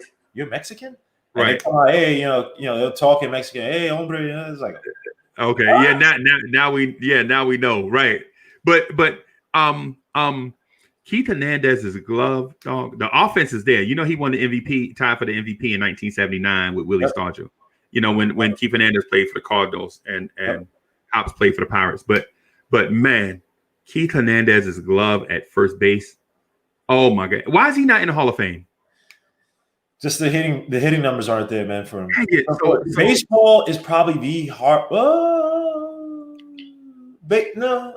Football probably. I think baseball is the second hardest to get into Hall of Fame wise. Yeah, I mean, they just not going to give it to somebody who defensively. They're just not going to give it to you for your defensive accolades. Just no matter unless you're like Ozzie Smith, because Ozzie Smith was like stupid. He was one of the greatest shortstops of all time. But unfortunately, Keith Hernandez, man, to me, if you watch his highlights, man, of him back in the day, he was with the Cardinals, Mets. I forgot he went to after the Mets. Did he go to the Indians? No, I don't know if he just retired. No, Gary Carter was traded to the Indians. Gary Carter. Yeah. I did all that stuff to allow me access. Let's see. Can you try to get in now? Do you see him in the backstage, Freezie? Yeah, he was backstage. He was backstage, and it showed the device not connected. He's on Chrome. Oh my gosh, what is with StreamYard? Holy hey man, I really want to have Orlando on, man, because I think he'd be a treat for us. But so do you want to just reschedule it when he gets his laptop? Yeah, so it'd be easier with his laptop. So Orlando, you want to reschedule or can you? Reschedule for another day. Can you? Thank you so much for trying, man. Yeah. And listen, and so the thing is I know you're a busy cat, man. You know what I'm saying? And people say the same about Uncle Freezie. Hey, man, Uncle Freezie, man, you'll never show up for nothing. Hey, that it's not anything disrespectful. Just got a lot of stuff going on. Y'all know how it is. Y'all know how it is. We could talk trash too, because I'm looking at my Mets record for 2006 and 2007. Yeah, we whooped on you back. I mean, 2005 and 2005. You don't even want to bring up 2005, sir. 2005, 2006. Yeah, you wish you were on the Mets back then, and I wish you were on the Mets too. But let's get it, Orlando. We could talk some trash, man. I know you're old country boy. I'm a city slicker, man. Let's get it. let's get it. And so I did the funny thing about in my experiences with this cat is. Small things that people may take for granted. Like I remember coming home to Darlington, I thought I was somebody. I had some money, had some cars, some houses and stuff. I thought I was somebody, big boy Uncle Freezie, whatever, and so I go to a football game, and it's like sleeting rain in Florence, South Carolina at Memorial Stadium, right? And I look at it won't see it's saying device not connected again. God dang it.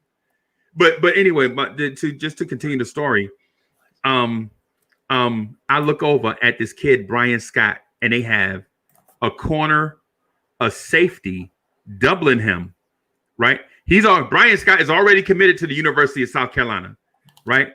They have a corner, a safety, and a linebacker walking over because Orlando looked over. And the linebacker looked at Orlando, and tried to get in between him and Brian, right? No lie, hand to the man. This is a true story, and Orlando can probably let y'all know that this ain't cap. So Brian Scott is out wide. And there's a corner. Up. How about that? Hey. Yeah! Yo, what's up, man? What's up, boss? How you What's doing? going on, homie? I'm good. What's going on with you, man? Hey, man, good to see you, man. Good to see you. You too, fam. You too. Hey, Everything all right? Yeah, man, listen. We are so excited to have you. Like when I saw you, I was like, yo, you got to do the joint. You got to do the joint, man. People love you. You want to make sure. And so Legion, I was explaining to him, yo, I do this channel, man. It's nothing but sports fans, fanatics, man. They love stuff like this. And so as soon as he said yes, I was like, I'm gonna tell Legion that I got somebody, and I'm gonna tease Legion on who it is. So oh dog. So I was like, Legion, guess who it is? And my man was like, Shane Victorino. And I was like, no, ain't no Shane Victorino, man. You remember that, Legion? Remember when I was hearing about that? And so I was like, yo, I think I can get a all-star Gold Glove former MLB player on the joint. And he was guessing. He was like, who, Willie Mays? Like, nah, dog. So but look, I want to I'm glad that you stuck it out with us, man. Yeah, for sure, man. No problem. That we can get you on. So the Robbie Alomar thing is concerning to me. Are you saying that Robbie Alomar he's the greatest of all time? Thank you. Why are you doing this? Hands down, he's the greatest of all time. I tell Robbie that. Me and Robbie do baseball camps together in Toronto. We always together. Matter of fact, me and Robbie just talked the other day. We're gonna do some things together. He got a couple of things coming out, like TV and all that. You want to be a part of, and Robbie is that guy. He's that dude, man. He's just that dude. He taught me a lot when I was just a young kid coming up. Things around the baseball, around the bag, conducting yourself off the field, on the field.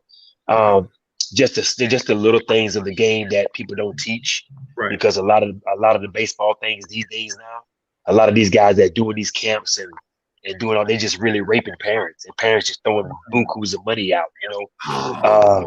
Just the fact that the ideas of the game that we have and that people throw out at you, Robbie breaks it down, especially by me being a youngster. I was a youngster at the time.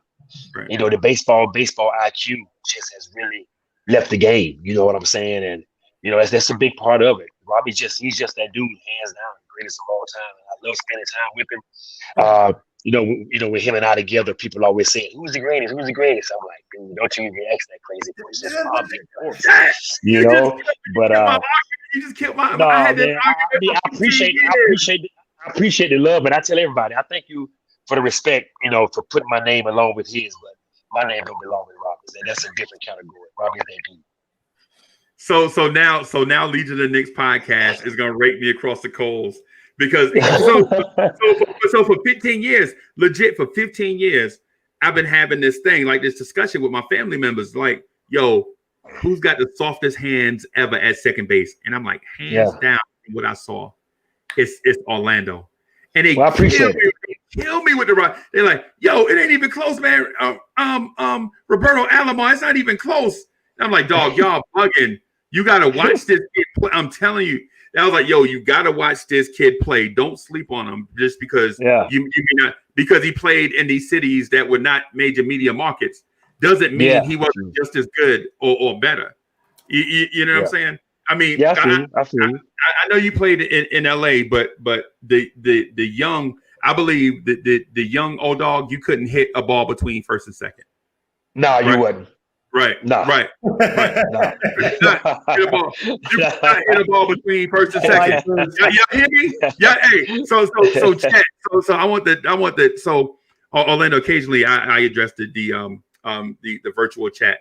So they'll stay involved. So virtual chat. Hey, so how much time you got? You got a few minutes? Yeah, I got a few minutes. Yeah, I got a few minutes. Okay. Yeah. So virtual chat. If you have some questions, for our guy Orlando Hudson, put him in a virtual chat, and if we can, we'll try to get to him. The main thing I want to talk to you about, is the things after baseball, like the charities and how we can contribute to that stuff. And what your life is like afterwards. Oh, my life was good, man. I took the first 2 years off after I retired, and I just chilled with the family. I got a son that's at Dalton High School playing basketball, baseball, and football, and I got a baby girl. She dances and she's run track, and then my oldest daughter, she's a junior at South Carolina, University of South Carolina. So just chill with the family. But right now, I'm in the front office with Arizona Diamondbacks. I spent a lot of time in Arizona. Did not know that. Yeah. So I spent a lot of time with Arizona. with a lot with more with the minor leaguers, a lot with the big leaguers. So I'm doing that. Also, the Catch Foundation I put on a halt for right now. This upcoming year, my Catch Foundation with curing autism through changing hope, and that was a big thing for me. I did it for like 10, 12 years. But this year I'm gonna do something slightly different for this upcoming Christmas. I got a great idea that me and my daughter were sitting there talking about, and we're probably going to do feeding the families. Going to try to partner in with some big corporations, and I want to do something really, really big for this upcoming Christmas. And every Thanksgiving I also give out. Me and Dr. Ease, we probably give out around 1,500, maybe 2,000 turkeys a year for Thanksgiving giveaway. We do that. But a lot of things I like to do, man, is behind closed doors. I don't do everything, out in front just to get a pat on my back. No, but the one I'm doing for Thanksgiving, the upcoming event I'm gonna do for Christmas, it'll be done right here in Darlington. And we can definitely donate to that. Matter of fact, I'll get back with you with that once my daughter and my PR team finalize the details of how we going to do it and how everything will go down. But it's gonna be really, really, really nice. It's gonna be legit. It's gonna be good. So the Blorence Tears family is going to contribute something. Okay, cool. Probably something in person since I'm in town, and then probably something financial that I can send to your people in order to make sure. Okay, for sure. It love nationwide. So the for sure thing is nationwide is we have a nationwide audience. So anytime you want me to plug something or you want to come on and plug something or whatever, you have an open door policy. I appreciate that, brother. Thank you. But the thing I wanted to so Legion of the Knicks had some questions that he wanted to ask. Are you open to him asking anything, man? Yeah, anything. All right, go ahead, Legion. Just a few. First, how close were you to joining the 2005-2006 Mets, man? Because I wanted you to come to the Mets. I believe one year you hit like 270 something. I think it was like 10 home runs. I think the year after that was like 280 something, 15 home runs. I used to be like a stat head. And I was like, yo, I want this guy to come to the Mets, man. Kaz Matsuya was not it. He was not the answer. John Valentin was older, but, John Valentin was on his way out. Yeah. Dogs, we need Orlando Hudson Reyes, man. We need him. So we was really, really, really close. The Mets always been my favorite team to play with. Me and Jose Reyes and David Wright talked about it all the time. My God. Omar Malavey and I talked about it. But my GM, Josh Burns, at the time, he knew I wanted to play for the Mets. I loved Arizona. I love Bob Melvin, who was the greatest manager of all time. Well, he's not a manager of Oakland Athletics, but we were really, really close. As a matter of fact, y'all just had signed a 4-year deal to switch in second baseman, Dominican. Good dude. Right. Luis, because you got him from Minnesota. Played for Minnesota for a little bit, too, I think. I forgot Luis' last name. I know you're talking about. He used to wear number 1 for Castillo. Yes. Luis Castillo. Yeah. You just signed him. But yeah, man, me and Jose Reyes talked about it a lot. And then every time I came to the plate in New York, man, they used to be like, the best Met to never play for the Mets. You know what I'm saying? But they love me. I love New York, man. That was my dream to play for the Mets one day. And I'm telling you, man, Jose Reyes and David Wright, we talked about it every single day. I was really close. I was really close. God, why do you torture my life like this? I knew I was really close. It was really close. Hudson on my team. You, the second baseman, you and Brandon Phillips. Yeah, Brandon Phillips, my dog. Yeah, he's a character, but he is. Can I ask? I'm not coming at you, man, but you got to tell me. And I think I have an inkling as to who you're gonna say. Now, you did play Roy Halladay, one of the greatest pitchers of all time. Rest in peace. Yeah, that's my boy. You got to give me a top 5 toughest pitches that you're like, dogs, every time I face him, I can't get a hit off him. You confident. You can hit anybody else, but this guy's split finger, this guy's curveball, I'm going to call out sick tonight. I don't want to face him. This is trash. I'm open, whatever. Yeah. You might not remember this name, man. This is a guy that played for Colorado Rockies. Jason Jennings. I was like 0 for 20 career off him or something like that. This dude threw like 82, 85 miles an hour. I couldn't touch this guy. I couldn't sniff him. I couldn't to the point To the point where when we played against him, my manager be like, "Hey man, you gonna have a day off today." I'll be like, "Appreciate it." That's what Good looking out. Good looking out. Another guy would be like, oh man, it wasn't too many guys, man, but guys like him. Let me ask you this because I want you to finish. Let me ask you this though. Go ahead. Did you hit a home run off Randy Johnson? Yes, the day I hit my cycle. Oh, Yeah. that's what you said. That's the day I hit my cycle off Randy Johnson. Yeah. Woo! Woo! Yeah. Look at old dog. Look at old dog trying to be. Look at. Let's get it. So the virtual chat, you heard it here. Orlando Hudson had hit for the cycle against the big unit. But now me and the big unit work together in Arizona. Yep. Oh yeah. Yeah. Yes. Yeah. Yeah. Me, big unit, and Luis Gonzalez. Oh, yeah. Yep. Wow. Yeah. Cash and Brandon Webb because he does TV. Oh yeah. I was just about to ask you about Brandon Webb. Yeah, Brandon Webb does TV, and Dan Herron too. He's our leading pitcher, like for the stats and numbers and him the pitchers out. Brandon Dan Herron also works with us too. Okay. Yeah. How annoying was it to play? I mean, it's not because you didn't play games. How, like, when you saw Baddest frustrated by him, like, can you tell me how good Brandon Webb's sinker ball was? Like, oh man, it was that was just at playing second base, watching how it moved. It was absolutely sickening. You know, just listening to guys like, "Geez, man, we got to face this thing today. Yep. This thing just move all over the place." Guys didn't want to face it, man. And you know, it was only two guys that I played with like that, and it was Brandon Webb and the great Roy Halladay. You know, there were days that A-Rod took off. Like, I'm not trying to face Halladay today. You know, he's like, nah, I'm not facing that today. But Halladay and Webby, you know, my two boys, and I won my first Gold Glove behind Roy Halladay in 2005. I won two behind Brandon Webb in 2006 and 7. I won my last one in 2009 behind the great Clayton Kershaw. Right. Oh. Yeah. Right. So, yeah. So you want a Gold Glove with the Dodgers? Yeah, 2009 behind Kershaw. So I got some hardware behind some great pitchers now. You know, right. Yeah. Hey, so I'm gonna say this because people our age and younger may not understand what the Dodgers mean to the African American community. Oh man. Right. So the thing with the Dodgers is all the old time, like our family members and such. Yeah. Even though Atlanta was the closest franchise to us, and for us growing up in New York, the Yankees and the Mets were there. The old timers loved the Brooklyn Dodgers and LA Dodgers even after they moved out west. Yes. Right? Like no matter. My pops was a lifelong Dodgers fan. Mm-hmm. Yeah. Right. Yeah. My grandfather. Right. And it's because what Jackie Robinson and others did for baseball. For sure. Right? Yeah. And so their love for the Dodgers is so deep, they can go back and tell you every player at every position in every year. You know what I'm saying? From the 60s all the way through to probably about the 80s or some 90s. Yeah. Because the Dodgers was in their heart. You know what I'm saying? They bled blue. Yeah, man. So my pops, I told my pops, man, my pops passed away in 2003, but I told him. Oh, sorry to hear that. Yeah, man. I appreciate it. But my pops, so I was like, yo, why you keep rooting for the Dodgers? They ain't gonna never win nothing.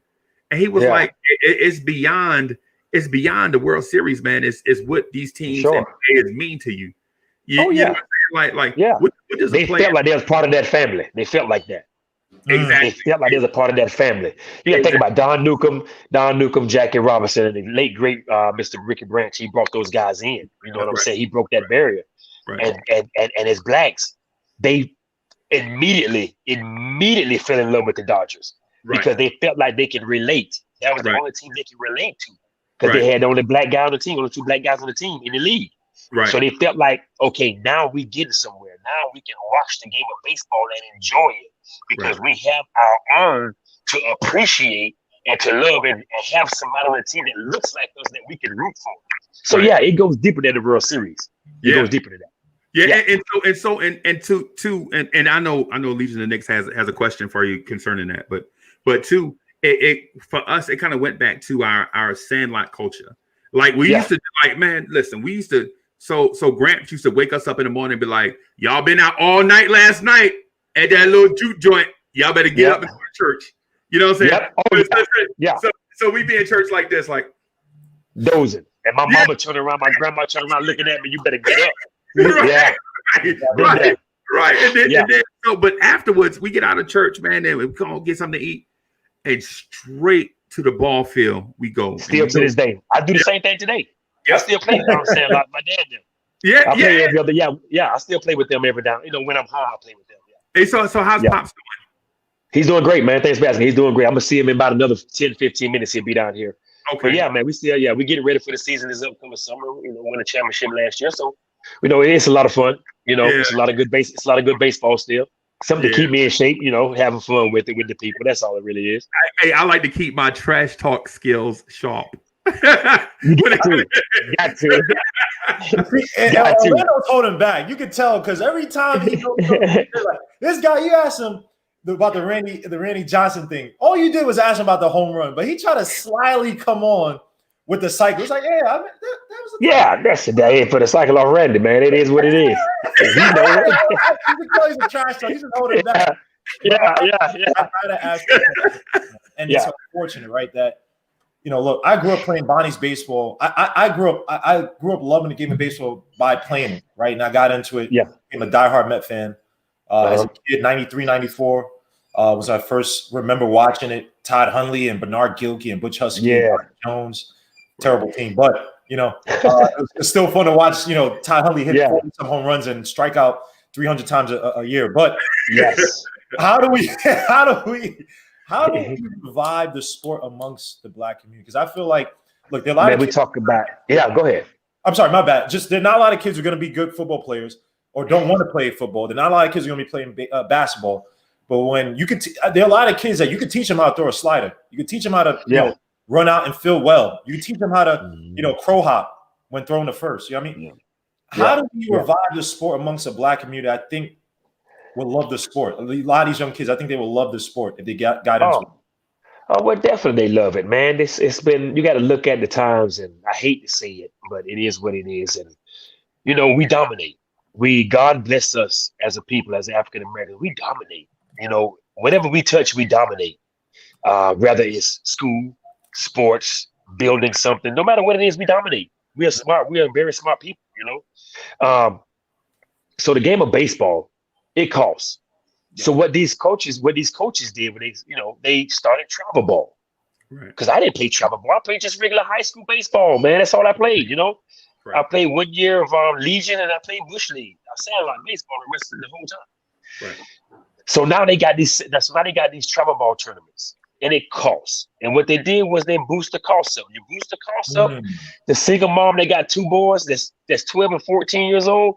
She can't pay that cost. There's no way she can pay that. So she like, baby, I love you. I know you love the game, but we have to stick with basketball and football. It's free.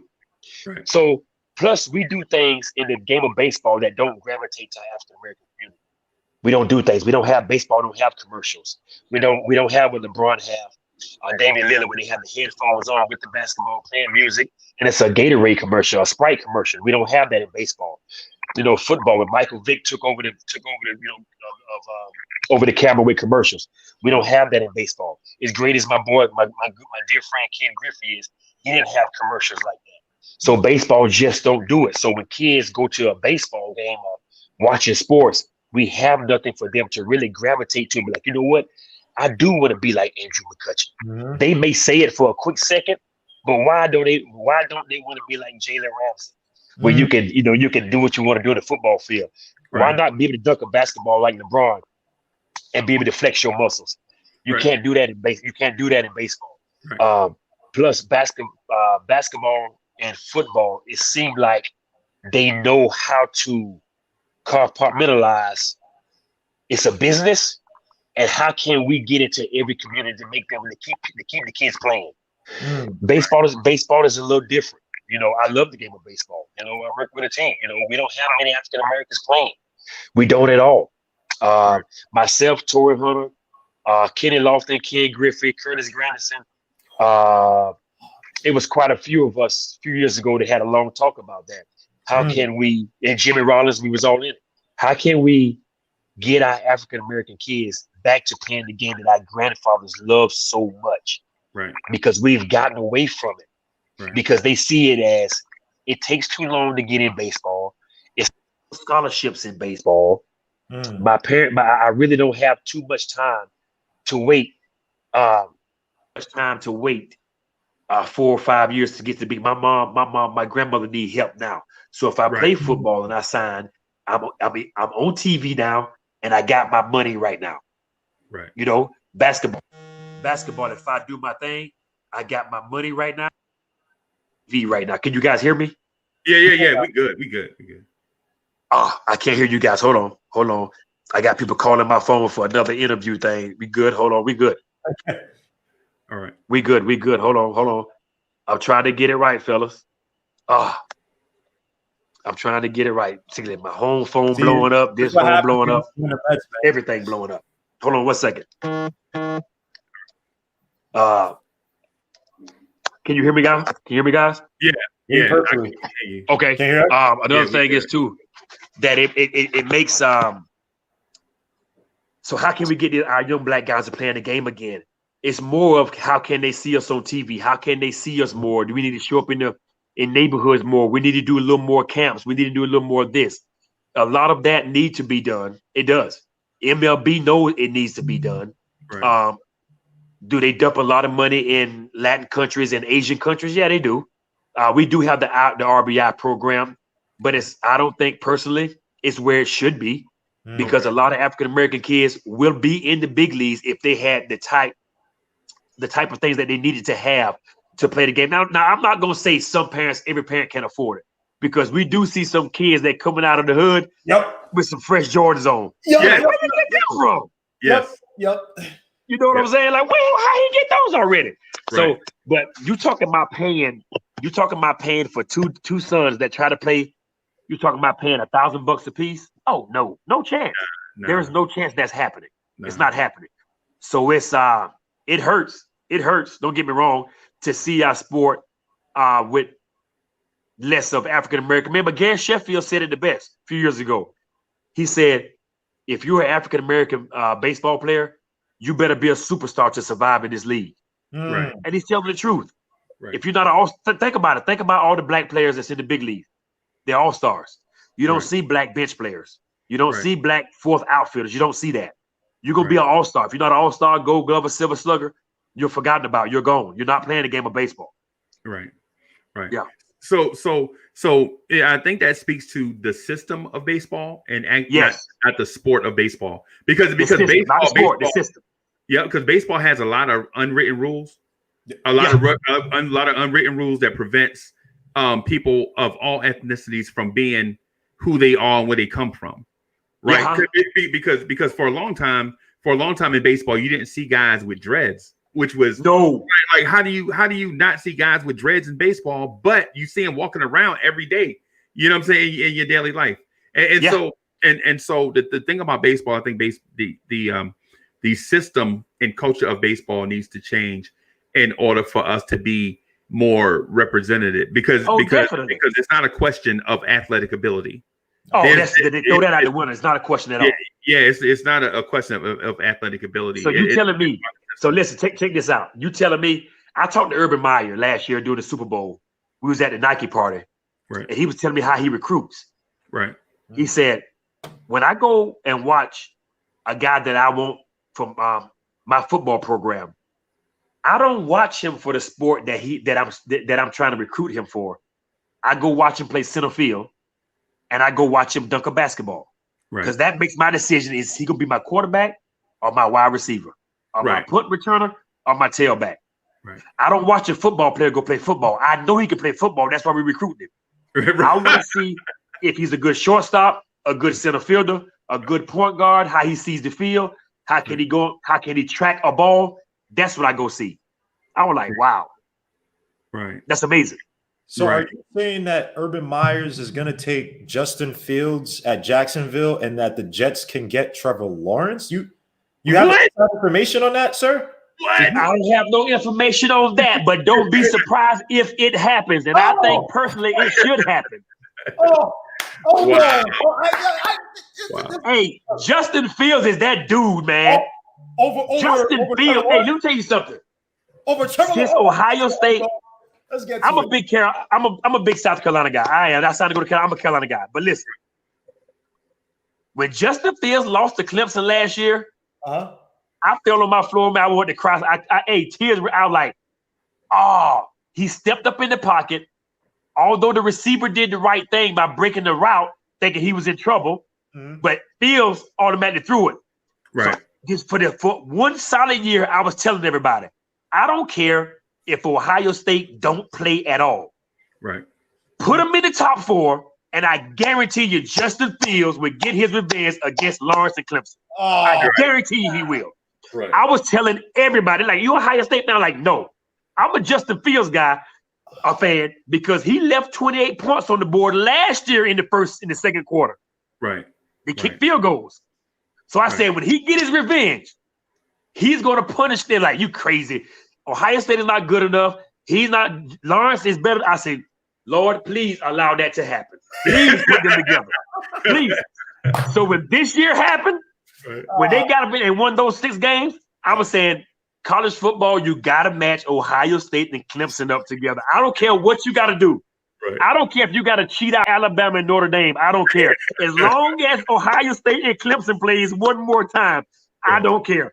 Right. So when that happened, I was like, here it is. So everybody that doubted me, I made sure I text and call every single person that said, please get your popcorn ready because this dude is about to punish. And he did it. That made my whole year. Right. Sir. Yeah. He's a dude. He's that dude. Orlando Hudson, you know Ohio State quarterbacks do not do good in the NFL. Are you sitting here? Are you putting in that if the Jets take Justin Fields? I ain't gonna say he's leading to the promised land, but they get into the playoffs, that they're gonna be that team. Because they just hired Robert Saleh yesterday. Yeah, they did. For the 49ers. Great defensive coordinator. They got the offensive coordinator, Mike LaFleur. Are you saying if the Jets get Justin Fields, a.k.a. I think he had 6 touchdowns in that Clemson game? Yes, he did. That he will lead the Jets to success. Are you saying that? Are you putting it on your name, Mr. O-Dog? Listen, man. I wish every draft pick would lead their team to success. Now, we don't know what's going to happen, but all I'm saying is I wish him the best of luck. I hope he goes in and shine and have a 15-year unbelievable Hall of Fame career. I wish him healthiness. I wish the same thing for Lawrence. But me personally, I will take Fields before I take Lawrence. Me personally. Wow. Yeah. Wow. Yeah. Now, I don't know how the NFL career is going to turn out.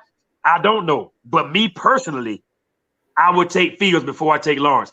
Because remember now, he's going to go into the NFL. He's going to have some veterans that teach him the rope of the game.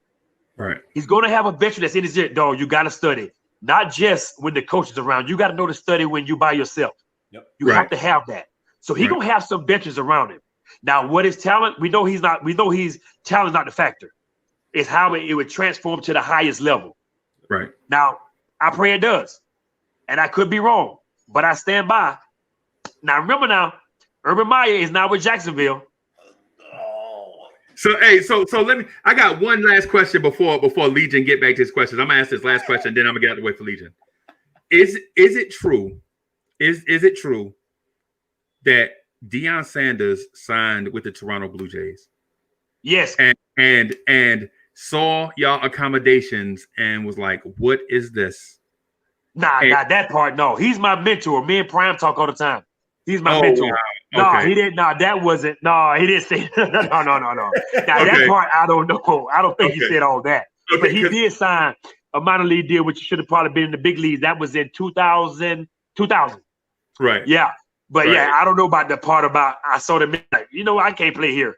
No. Right. No. So because what I heard was that when he was traveling around, in the minor leagues, trying to get back into his groove where he can be a MLB starter or a contributor, that he bought the minor league team a bus and was paying for people meals. Is that true? Oh yeah, he did rent a bus one time. He did for a long trip we had that we went to. I don't know if we went to Rochester or Buffalo, But yeah, he bought spreads sometimes because we back then in AAA, you had a lot of guys that played in the major leagues that's still in AAA. It's not like it is now. Right. You know, you had a lot of guys who had time in the big leagues that were still playing AAA baseball, trying to get back to the big leagues. Right. You know, Brian Hunter was on that team. I had some big league guys on that team. I was just a 22-year-old kid at the time, you know? Right. We had some, yeah, so they bought spreads. So you were on that team with Deion. Yeah. I was a prospect, yeah. Oh man. Yeah, the Syracuse Scotch Cheese. Yeah. Okay. So what would oh well, you know, I'll back out of the way and let Leisure ask this question. No, we go. I want to hear this. Okay. So what was that like being around a person with a personality that big? That's beyond that's bigger than sports. Well, my personality was just as big as his, and he got warned before I got called up to AAA. So we had a conversation. We talked, we laughed a lot. But within about 2 weeks, he took me to the side and we had a sit down talk. He was like, "Kid, let me tell you something, man. You're going to be an all-star big leaguer one day for a long time. I was just sit back evaluating you." He broke it down. He talked about Jesus, career, family, off the field, on the field, how to conduct. He broke the whole thing down. Right. Since then, he's been my mentor. We talk all the time. Not all the time. We talk quite often, right? Right. He came and spoke at my wedding, all that. You know, I sit his son baseball gloves and all that. He taught me so much about the game, but off the field game, about how to conduct. Family comes first. Do this when you have kids, because he done it all already. He was trying to get back to have a little more fun. So to have a guy like Deion Sanders to take me to the side and talk to me was like, whoa, this is prime time. This is a guy I grew up watching. Dallas Cowboys, my favorite team. Oh, man, he played with the Cowboys, you know? I'm like, whoa. I mean, you ain't got to hate, Legion. You ain't got to hate. Don't worry about it. Hey, Dak will be back this year. Hey, don't worry about it. Me and Jerry Jones will be in LA next year doing this time, but me and Dak lead to the promised land, the Super Bowl next year. You heard it right here. You heard this, right? You heard it right here. You heard it. You heard what I said. Who's your quarterback? Who's your quarterback? Dak will be back. Me and Jerry Jones gonna sit down. We gonna get Dak money right. I got Cooper, Gallup. Hold on, I ain't finished yet. Cooper, Gallup, that little young buck, that little 12-year-old kid named CD Lamb, and I got the best running back in the game. I got your defense, though. We got to talk about that, sir, because your defense. I got Diggs as my corner, and me and Jerry gonna take Surtain the second, the first pick this year, brother. Number 10 pick, we'll be getting Patrick Surtain. Wow. He don't believe himself. He don't even believe himself. For the 10th pick, me and Jerry Jones will be getting Patrick Surtain from Alabama, baby. Hey, you know what? Hey, so Giants fan. So the Giants fan. So Orlando. So what we try to do is. I don't hear nothing about no Giants, man. I'm not hearing no bum Giants. So here's the thing. So Giants fans. Yeah. I brought on. I don't know. Well, you probably. We had Harry Carson on a few weeks ago. I know Mr. Carson. Yeah. Yeah. Hey man. Hey, Pops is a really good dude, man. That dude. That's the OG right there, bro. Yeah, real man, OG. That dude. And so man, the dude's always been super nice to me. And I was like, you know what? I got this little platform here, and I want to bring some brothers on. You know what I'm saying, to kind of talk about what it's like to go from a small town. You know what I'm saying? With expectations and go through the ranks and become somebody at that international level. Kind of like what you did and kind of like what we're doing right now. Right. Yeah. But Pops is like, yo, that coach Joe Judge, I don't know. So I'm like, yo, but he's the talk of the town in New York. He's like, but anyway, the Giants fans gonna have something to say about what Dallas does. Well, I ain't got nothing to do with Giants fans. They can't beat me. They won't beat me this year. I'm gonna sweep the Giants this year. I'm gonna tell you right now. Me and Jerry Jones will have a first round bye in the playoffs this upcoming year. We have a first round bye. Oh, dog, what are you? Come on. Legion. My man said first round bye. He said first you round. Heard me? That means I'm putting myself in the playoffs already. Remember that. Listen. We won 6 games without Dak. Yes, that is true. My team, as soon as Dak got hurt, my team fell apart. Right? Zeke looked discombobulated. Right. My offensive line got hurt a little bit. Defense was just They was just out there. That's part of it. That just goes to show you what type of leader Dak is. When Dak put those shorts and shoulder pads back on this upcoming spring, you can go ahead and mark my word, Lee. You can look with that boo-boo face all you want to, brother. You didn't even say play. You said first round bye. You heard what I said, dog. You heard what I said. So listen to me. So once me and Jerry sit down and get the contract done, I'm gonna have two good corners. I'm gonna have Diggs, and I'm gonna get Patrick. I'm gonna get it from Alabama. Right. I'm gonna get him. So my offensive line are Pro Bowlers. My receivers are Pro Bowlers. Your offensive line they're getting older. They're getting older. What, 5 or 6? What, they 28, 29 now? So what? They're getting broken down. Tyron Smith. You're the boy. Hey, before you, dog. Hey, before you start hating, calm down. Before you start hating, calm down. Before you start hating, calm down. Yo, Jared Jones gonna have this right. So what you need to do is mark this day down. We will have a first round bye. January 15th. Chuck B is a Cowboys fan. He is saying that he didn't even say the Cowboys made to play. He said the Cowboys will have a first round bye next season in the playoffs. Yes. Mark this down for old dog. Mark this. Put it down, stamp it, mark it, do what you got to do. Sign, seal, deliver it. I don't care what you do with it. We will have a first round bye. Legion, who's your team? I'm a Jets fan. So you better be hoping you get Justin Fields. that's what I think that's what he was. I'm a T-Ball fan. I know what you're saying about. I just seen too much from Trevor Lawrence, man. Ohio State, you haven't given me. Look, Ohio State quarterbacks scare me. Troy Smith. They do. I feel you. The Redskins. He just got cut. Yeah, Haskins, about Haskins. They scare me, man. That's true. That's true. I feel you on that though. I watched that game. I can't disagree with you. That game, he looked special. Oh my goodness. Goodness. Even some throws against Alabama, stepping up in that pocket, he looked special. They was just outmanned. Right. They was outmanned. Come on, Alabama. They had that Surtain kid. I don't care who your receiver is.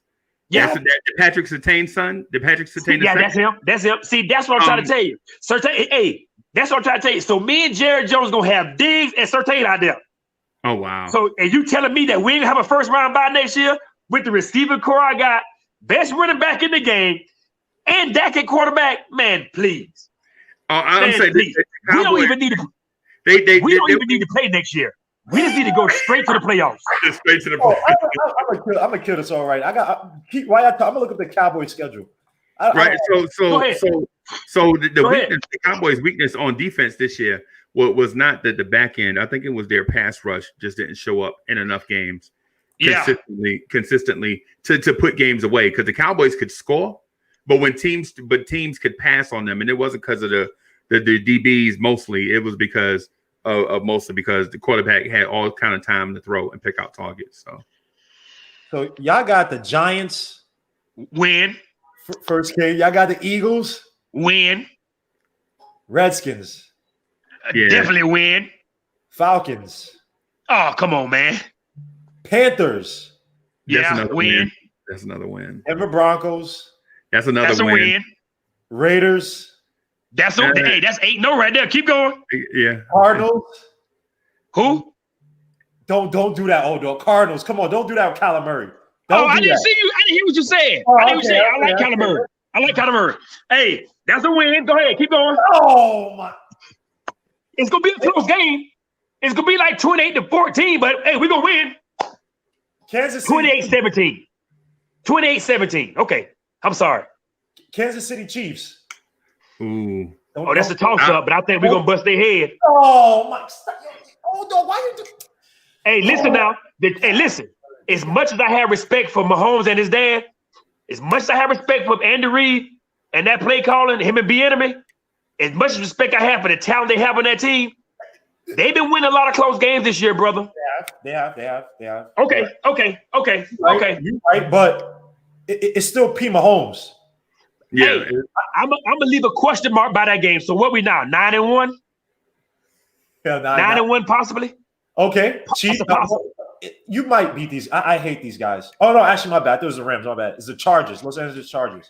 Oh, that's a win. I like the quarterback, but we'll beat them. Go ahead. It's Vikings. Yeah, we'll get that a little bit. We owe them for this year. We get them. Yeah. Saints. Who? Saints? That's a win. Drew Brees won't be back.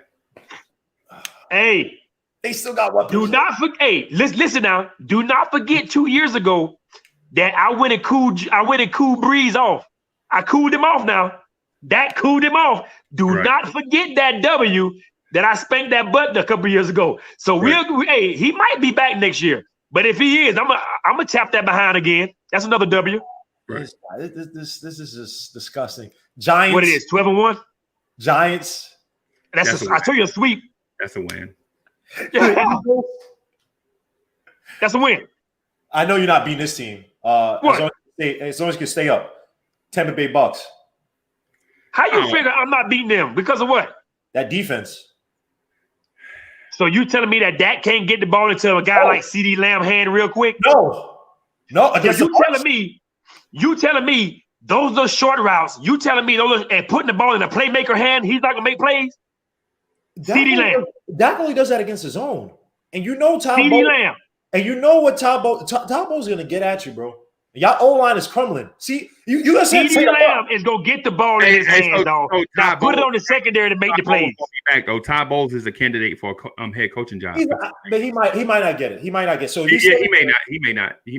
Okay, so since you crying about it, let's leave a question mark beside that. What is that? 12-2?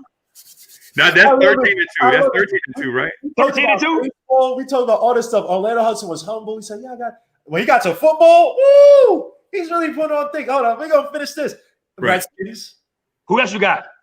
Redskins. Oh well, that's 14-2, and you telling me I ain't having a first round bye? Man, please. Man, please. The Steelers. Oh, the Steelers is the last game. Steelers the last game. Ooh, listen now. Without Dak, they beat me with 3 minutes left in the game. Without Dak, think about that.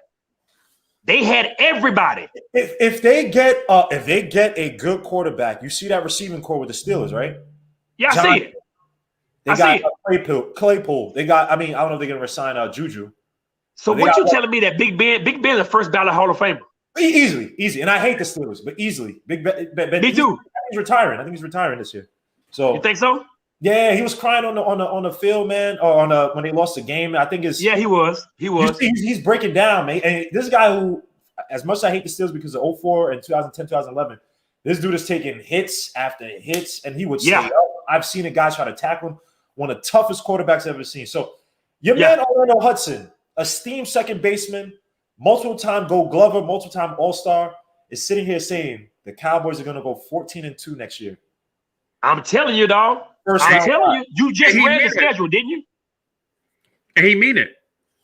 Because you South Carolina boys, man, you guys really, y'all really have this confidence about yourselves.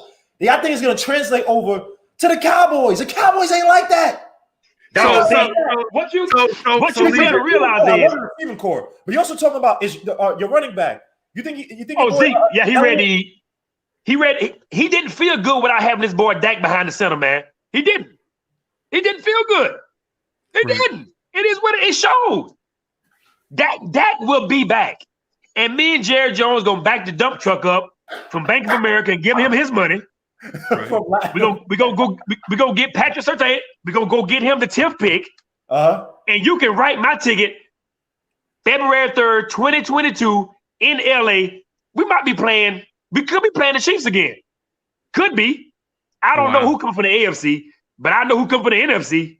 And are you calling Super Bowl too? Yeah, I call that. I call that. Who gonna stop me? Oh, who gonna stop me?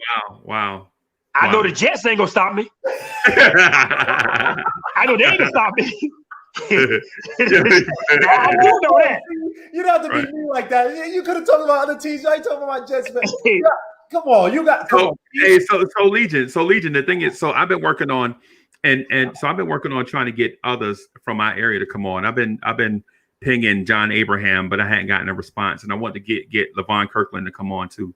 Some guys from my area, and so I tell this story about John Abraham, right? I was in Lamar, and they had a track meet, right? And I was like, what's that big dude over there? What's he doing? He going to do the shot put? They was like, no, he going to do the 110. He runs. And I was like, get out of here. That dude is not getting ready to run no 100. They was like, Uncle Freezie, I promise you, not only is he gonna win by like 7 or 8. Blow him out the water. Right. And I told Legion this, right? I said, Legion, this dude is a fast human being, right? Yes. And everybody, they look at his size and his girth and they say, hey, dudes that big don't generally run that fast. You know what I'm saying? If they fast, they're fast in a general sense, like faster than other guys they size, right?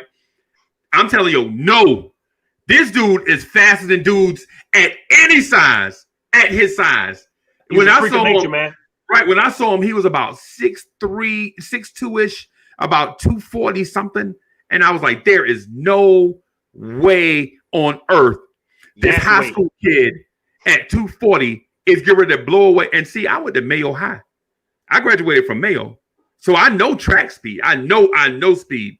This is what we small schools have fast people, and we were known for track, right? They was like, hey, Uncle Freezie, get up close to the fence.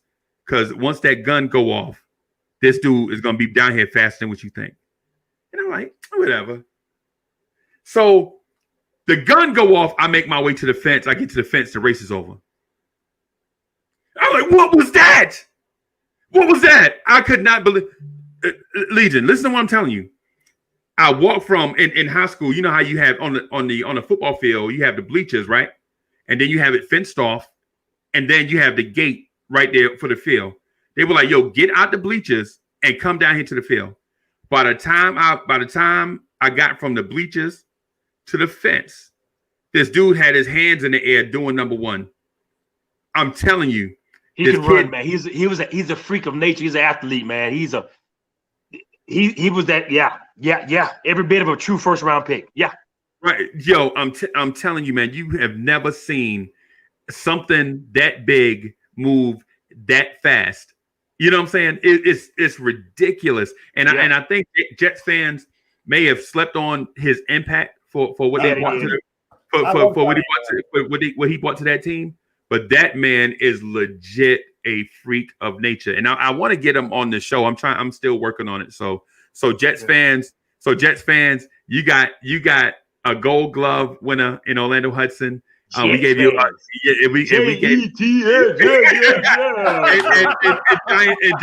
Giants fans, we got you Harry Carson. Golly, man. So I'm working on him and LeVon Kirk, and both of them are from Lamar, by the way. So you know, I'm trying to work on getting those guys. So Orlando, before we wrap up, do you got anything else you wanna say to our audience? No, man, I appreciate everybody. I appreciate it, man. One thing about it, we have to. I thank you guys too for having me on. It's been a pleasure. Hope we can do it again. My pleasure. Just that with everything going on in the world today, we all. I don't care if you're white or black. I really don't. It don't matter. We should all look in the mirror and chin check ourselves. Right. It's the reason why this stuff is going on. Right. And although it seems like we're so far from a solution, it starts with us. Right. As a people. Agreed. You know, we still divided. And we know we divided. We know that. We see it. We see it with job security. We see it in athletics. We see it everywhere. We see how divided we are. We see it. So the nonsense that's going on right now, we have to check ourselves. Right. And because the only way we're going to, and we're not going to change everybody. Mm-hmm. The only way we're going to get better is through prayer and actually talking to each other. Right. That's the only way.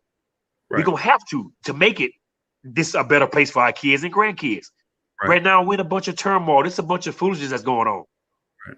You know, y'all have a great show. My first time being on, I absolutely loved it. Absolutely loved it. Yeah, but the thing is, I wanted to be a broader audience too. Right. You get what I'm saying? So that's because we can bring other issues on, talk about other things besides just sports too. Right. You know. Right. But right now, sports the only thing that sad to say, sports the only thing that black and white can agree on. Right. That's the only thing. That's the only thing we can agree on right now. Right. Everything else is lopsided. Right. You know. So I'm glad you guys got this show. Thank you for having me on, man. And whenever y'all boys want to chat it up, I'll be more than happy to come on. It ain't got to be about sports; it can be about anything. Okay. Hey, so I wanted to say thank you to you too, man, because it was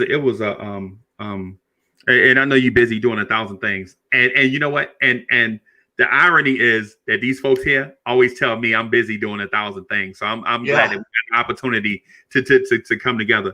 So, for sure, bro. Virtual chat, I want y'all to give a thumbs up, put a thumbs up in the virtual chat for Orlando Hudson. You know what I'm saying? And former MLB All-Star Gold Glover, and more impressive than that, a Cowboys fan. A good person. I was gonna say appreciate that. My bad. I thought you talking. I'm about to say me and Jerry Jones about to get together and take over the league next year. Hey, nah, I was gonna say, so Legion, real quick before we go, I just wanted to say this real quick because I had an axe to grind with Orlando about the and I'm talking about a playful axe to grind. Ain't nothing. So the basketball. So we had the basketball game a few years ago, and I bought me some fresh J's to play with. Had me some nice Jordan shorts, the black tee representing Mayo High out there wearing, I thought I was swaggy. I thought I was gonna go off for 30. And my man was reffing, right? He's refereeing the game, right? And so I get ready to go into my move. I think I'm moving fast. But at 300 something pounds back then, I was actually moving something. So he give me one foul, I go hit my free throws or whatever, and every time I get the ball after that, they hacking me up. I felt like he ain't gave me my time to shine. I thought I was gonna get back into my bag.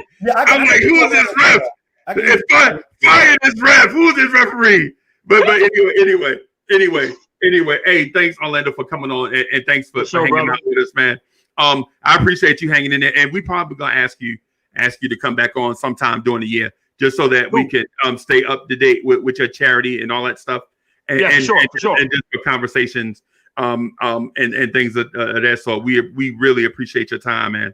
Hold on. All right, brother. Appreciate it, man. Y'all boys be easy, man. Yeah, man. This is great. All right. Hey, just be on the lookout for me and Jerry Jones. All I got to say. You're going to be in a couch. All right, fella. All right. All right. Ladies and gentlemen, that was Orlando Hudson. Ooh, that was Orlando Hudson, man. Former MLB player, Gold Glover, All-Star, all that stuff. So the two promises I made to Legion of the Knicks podcast was bringing on Orlando Hudson, and at some point I would finish the Janet Jackson story, right? Lord. So now one part. So I held up my end of the bargain on one part. So at some point I got to come on Legion of the Knicks podcast show. You're not gonna say it's been months now. You already killed the allure of it. It's already dead now. Just forget about it, man. Okay, all right. I'm just saying. I'm a man of my word. I'm a man of my word. Did I not? Hey, I'm a man of my word, dog. I'm just saying. Man. And so a lot of times the celebrities, we can't. Well, like what you said when Orlando was on, we can't just walk up to celebrities and ask them and get their time. So you know what? So what I try to do is bring the celebrities to us. You know what I'm saying? We're try to bring them to us, and then that way we can live out some of our fandom by having some of these guys on. Man, he said that hurt my heart when he said that him and Reyes and David Wright would do. If I'm lying, they signed Luis Castillo. No, but literally 2005, 2006, I was in college. I said we need to sign this guy Orlando Hudson. I'm telling you, I just said this. I didn't know he had this, or that was. I said we needed to sign Orlando Hudson. I believe he's batted 270 something, 10 home runs. I think year after 280 something, 15. But he's a slick fielder, good contact. I was like, sign this guy Orlando Hudson. He's good. Hey, so tell us he was talking to Reyes and David Wright, and they were right there. Right. Why do you do this to me in my sport? The Wilpons. It's the Wilpons. Orlando, when we in real time, I think Orlando would have signed for less money, but they wanted Luis Castillo. And Luis Castillo was not that guy. He had nothing. Years with the Florida Marlins, he was not that guy. I hated Luis Castillo. And he got to New York and was fat. Remember that? Yes. Remember that? He was fat. Oh, Yeah. That's the last freaking pop up for a Yankees game. Yeah.